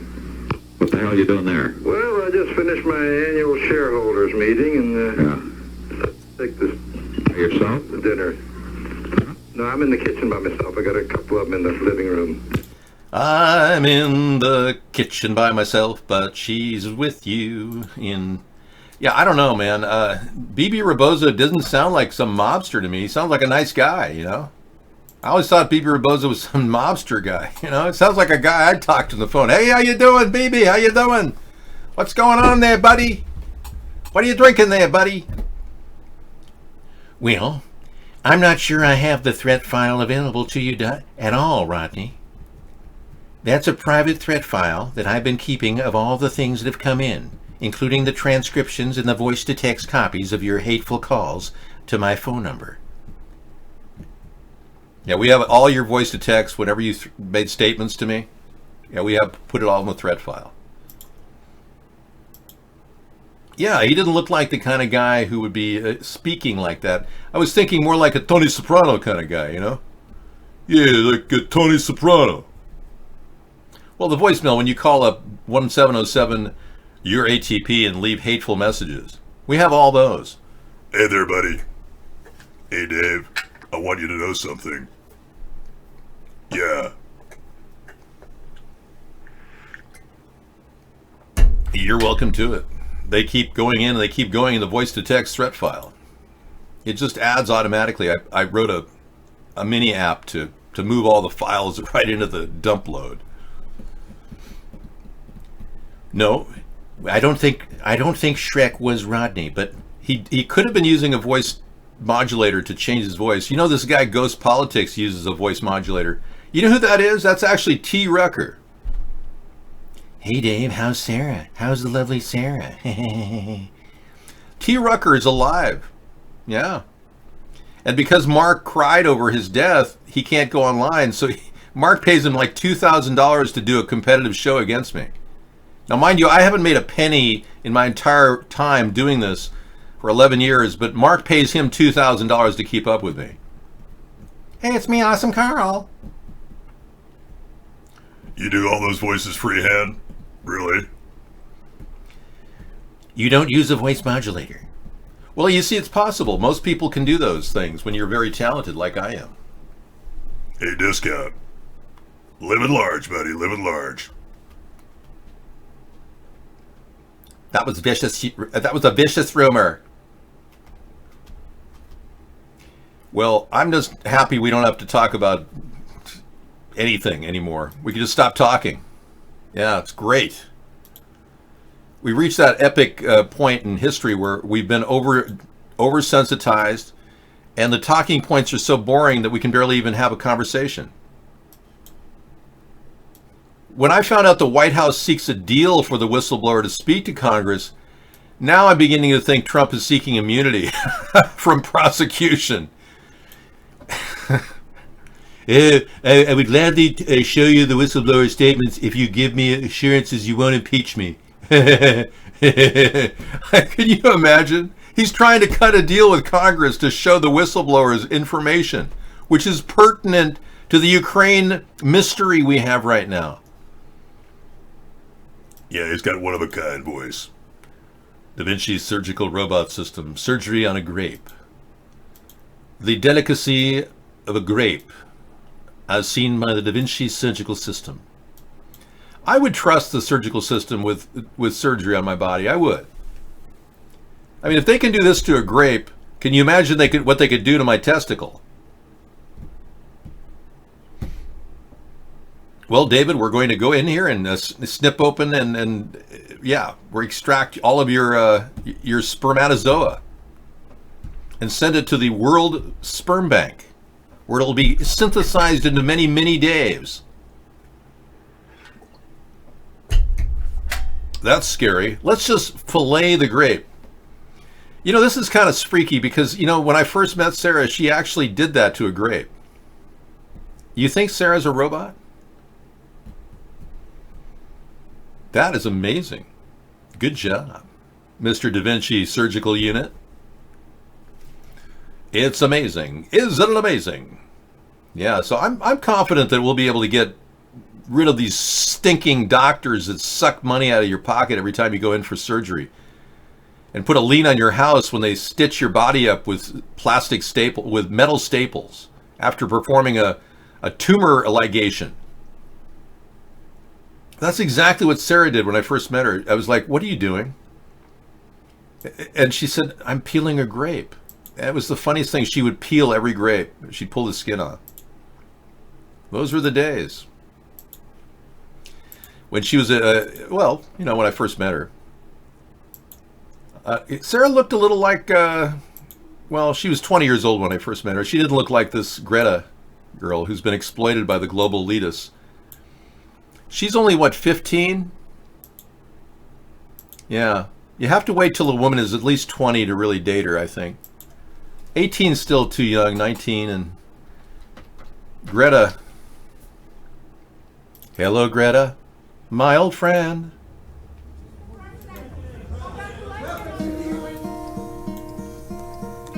Hello, darkness, my old friend. This is pretty funny. We'll play that at the end of our show.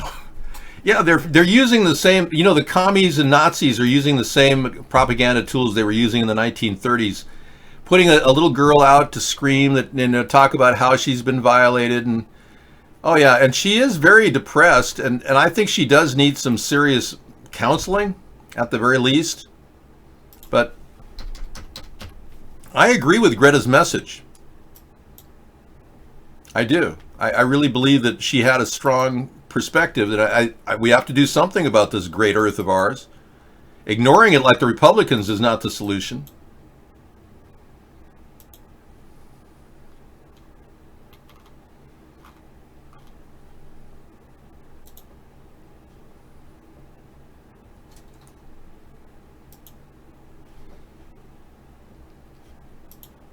This Twitter message said, "Watch hucksters push mentally ill daughter to front climate change panic on YouTube.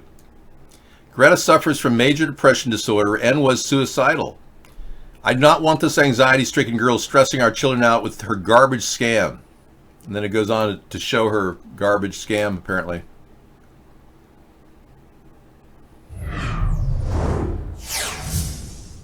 But the weirdest girl, as I've shown you before, the weirdest pageant child, is Greta Thunberg. Watch her a bit. You say you love your children above all else, and yet you're stealing their future in front of their very eyes. A 15-year-old in Sweden has missed class every Friday since August to sit outside her country's parliament, and she's been calling on others around the world to do the same. Adults keep saying we owe it to the young people to give them hope. But I don't want your hope. I don't want you to be hopeful. I want you to panic. Hey, I've been panicking for 11 years, but I've been censored online. And you know something? If you're going to talk about global climate problems and not mention chemtrails, you're doing a disservice to the world, Greta. Obviously, they're dumping chemicals on our head to rapidly accelerate climate change. And this message can't even get out in the mainstream media. But, Greta gets all out there. Oh, yeah. She can make us all feel butthurt about our entire treatment of the planet. Oh, I'm so guilty. Oh, I have a carbon footprint. I got to tell you, folks, I flatulated last night.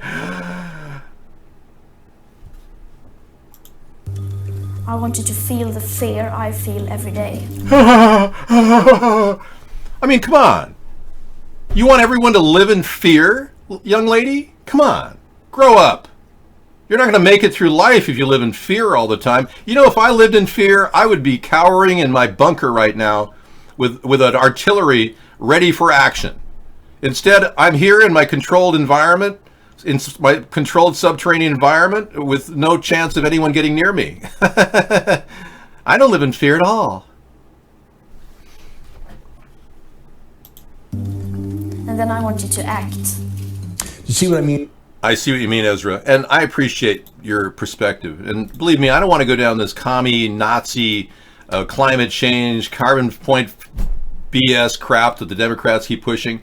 I just want a good old-fashioned innovation process. You know, I'm not asking for a lot here, okay? Just simple concepts like filtering the air and the water, right? We talked about that. That would be nice.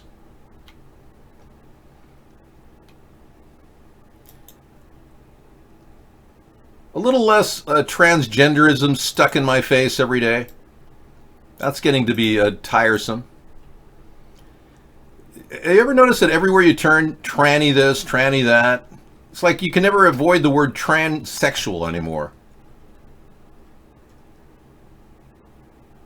Okay, yeah. Well, I'm not denigrating the young lady. I think that she had a very powerful message, don't get me wrong. But she is being exploited. And I know the Democrats have been known for human trafficking, aka, allegations. And I know that Trump is making money on the illegal concentration camps of immigrants down on the southern border. So I know we got problems with both parties, big time. I don't know. I believe that the transgender revolution has taken over the Statue of Liberty. And I believe she's a little bit kinky now. Yeah.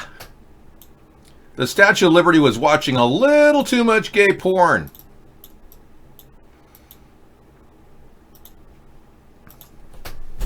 The illegal concentration camps. I mean, the concentration camps are extremely bad. I agree with Ocasio-Cortez that they are like Gestapo concentration camps of Hitler's time. In fact, I'd kind of like to hang out with Ocasio and just, talk economics. Find out what she really knows. Wouldn't that be nice?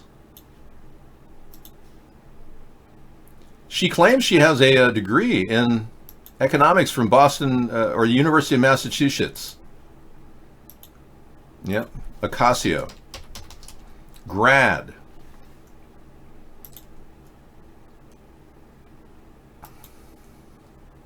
Let's look up Ocasio's net worth and how much her salary is.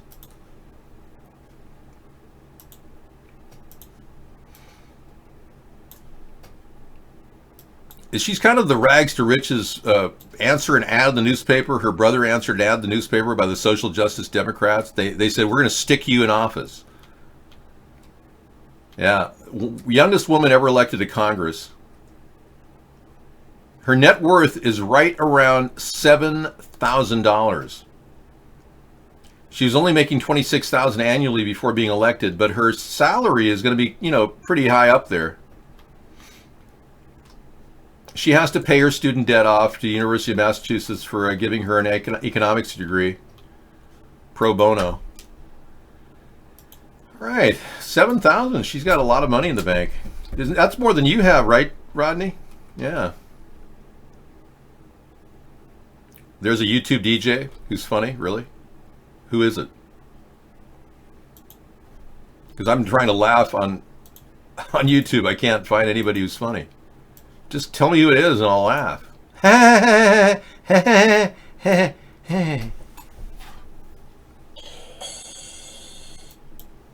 Teenage climate activist Greta apologized for wearing an Antifa t-shirt. I just borrowed it from a friend.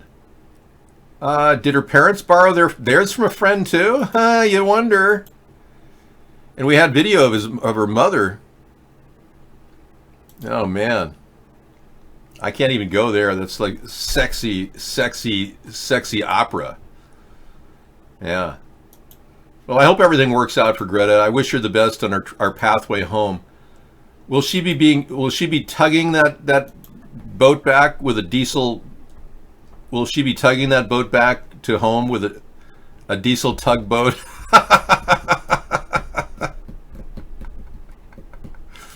You think she'll actually just sail into prevailing winds and expect to get home?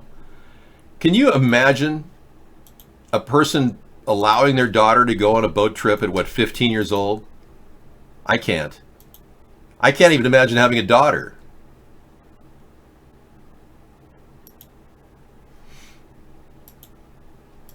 her poor dad must be worried. You know, I'd just be freaking out if my daughter was on a boat by herself crossing the Atlantic or whatever ocean she crossed. Yeah. I bet she is flying first class. They're probably going to put the boat on a tanker or something and send it back. Her dad is probably a lefty. He probably got some Antifa funds to finance the trip home. And exactly, is there a law against being an Antifa member? Because you guys talk about it like it was an illegal act. Does anybody know if being an Antifa member is illegal? I know you right-wingers really hate the Antifa group for some reason. I don't know anything about Antifa. Wasn't it created by the CIA? Ja, most of Sweden is left-wing. Ja, will be true, ja. It's immoral and not illegal to be an Antifa member. Kind of like being a KKK member. It's immoral but not illegal. She was living in New York on $26,000 a year. And Ticking Time Bags goes, WTF on that? Yeah, how the hell was Ocasio-Cortez living in New York City on $26,000 a year? That's what does not make any sense at all. You got to be making close to 80, 90 grand to live in New York City. You know what I'm talking about? I'm walking here.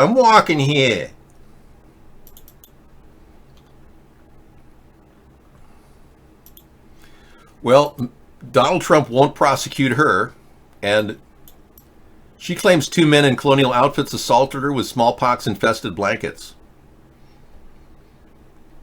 No, I think that's just made up. That's a made-up meme. I don't think she ever said that.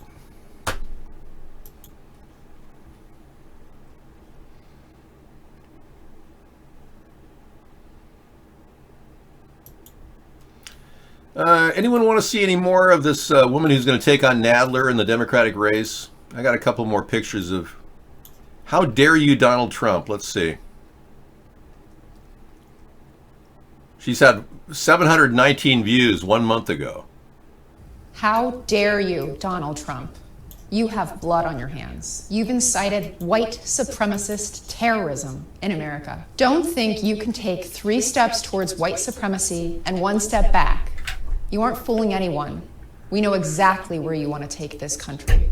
So you want to be remembered, Donald? You want to be remembered, Donnie? You will be remembered as a stain on this country.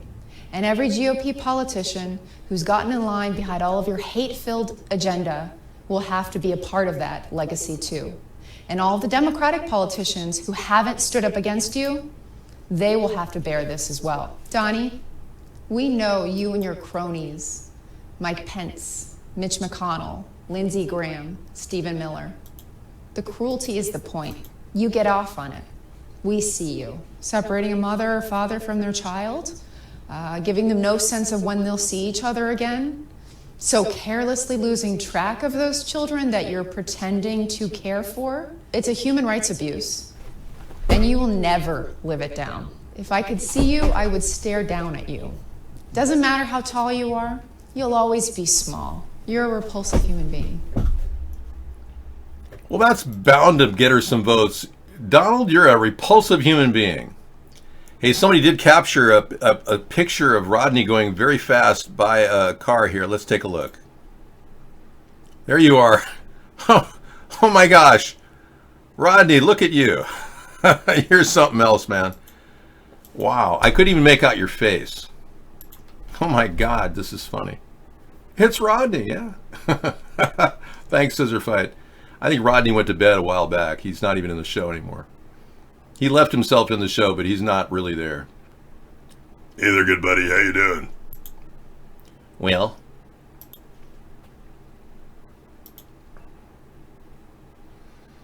We'll put more of the hucksters push mentally ill daughter to the front of climate change. That's pretty hilarious. Okay, we'll add that to the link tonight. Hello, Greta, my old friend. And we've got a little bit of a taste of the past with Greta as our theme tonight on our outro, 9 minutes from now. Yeah, I've learned to milk every drop out of every single story I've got. And this one dogs me from yesterday and the day before. New York Post, damning evidence on Prince Andrew could be in Russian hands. As if things couldn't get worse for the poor Prince Andrew, who allegedly was seen with a woman named Virginia Giuffre at Jeffrey Epstein's house a year after Jeffrey Epstein got released after sex trafficking minors. Yeah, no one could understand why Prince Andrew went to Jeffrey Epstein's orgy island unless it was just lust. But now this guy, who worked as a sheriff in Florida at the time when they started the investigation of Epstein in 2005, this guy has defected to Russia. Are you with me, this guy right over here? This is the guy that defected. This is Prince Andrew. This is the guy that defected to Russia. So, Rodney, I think you should take this and send it to your people and ask them if they know any more information about this. Rodney, you're in the room. There you go. Look at you. Check this out, man. This is really, you may want to give Prince Andrew a call and give him a heads up about this, because this is one of these stories that could get out of control. This guy allegedly is in Russia's hands, and he may have pertinent information about Prince Andrew. Yeah, get busy, Rodney. Show people why you make the big bucks from Jill Rosenberg. Yeah. Hurry up. Go, boy. Go, boy. Go, go, go, go, go, go. Go, Rodney. Go, go, go, go. Yeah, take that story and tell that to the people that control you. Trump admits asking Ukraine to investigate his son. Whoa. Hey, at least he's being honest for a change, you know? I think Trump should get an H for honesty on this one. He admitted it. Rodney, could you corroborate if this is you? We don't know. We have your face somewhere here. No, I can't. No.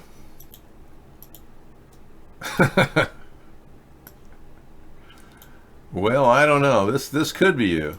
Maybe it's not. It looks like Jim Leahy.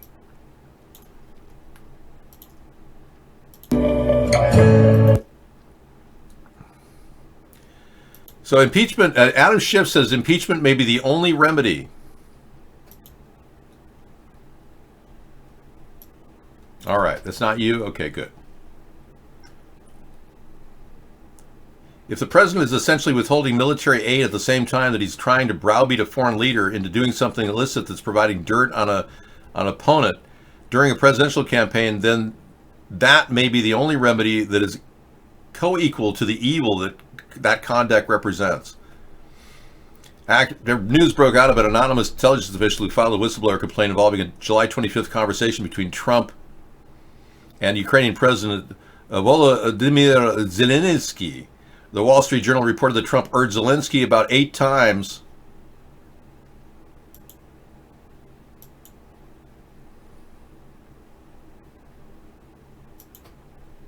to investigate Biden's 8 times he told him to investigate Biden's son Hunter, who sat on the board of a Ukrainian gas company when Biden served as vice president. So he asked him 8 times on the phone. He really emphasized it. And critics of the president suspect him withholding $250 million in U.S. military aid to Ukraine in an effort to push a foreign country to investigate a domestic political opponent and his family. This is like a gross violation. If Trump had just routed this through the Justice Department like a normal person would do and just say, hey, we'd like to look at Vice President Biden's activities, a Justice Department review could have passed the torch over to a House review, and then they could have said, is there ample evidence for us to subpoena records, etc., contacting Ukraine? But no, he just went ahead and called up on the phone and totally violated national law. Oh, hello, I'm in charge. I want to know more about my opponent. I'm going to threaten you too. We, the people, in order to perform a more perfect union, must bend over and grab our ankles and grease up, because it's going to get weird with the impeachment coming, just like I predicted. It's amazing how I predicted all this was going to happen. I said, no, we're moving toward impeachment. It's just a question of when, not if.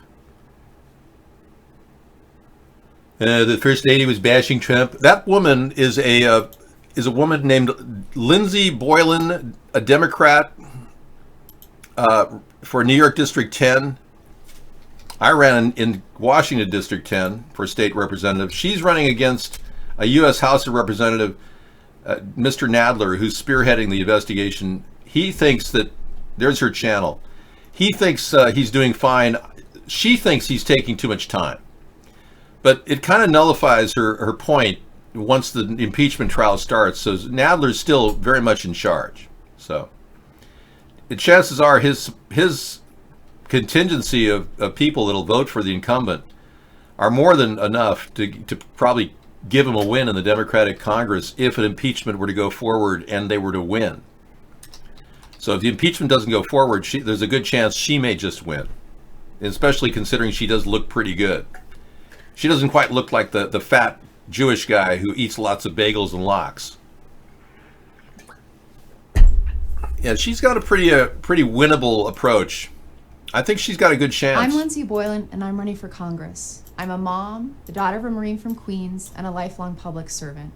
My mother worked all kinds of jobs to put me through school, and my parents taught me that no matter what, you have to rise to the challenges in front of you. In America today, we face challenges that require moral courage and clarity. It's time for action, not just empty talk. As a public servant for New York, I led the state's job creation, helped lead the fight for $15 minimum wage, been a strong advocate for paid family leave, helped secure hundreds of millions. Yada, yada, yada. Okay, whatever. Why don't you just enjoy appeasing your Democratic caucus? Okay? My goodness. An octopus dreaming. In an octopus's garden, in the rain. Wow, that's kind of cool. Octopus dreaming. That looks like fun. Okay, we'll break into that right after our momentary reflection on what it's like to be a sad, lonely little girl who feels like the world is collapsing around her. It's been a sad day for a lot of people who are overwhelmed with climate change without even willing to admit that chemtrails are being dumped on our heads every day. I wish these Democrats would wake the hell up. And same with you retardos, you Republicards. Yeah, you got to wake up too, people. I'm getting tired of having to carry the ball for all of you people who are getting dumped on with chemicals. But whatever, we'll keep it rolling. All right, this has been another production of America's Third Party. Feel good about it. I feel good. Like I knew that I would, girl. Hey, Kate, here we're gonna do the show tomorrow with Wasteful Wednesday starting at 5. I'll be in the show till 1 o'clock. If you want to watch movies, we'll be playing them on into the evening, Pacific time. Take care, everyone. Good night.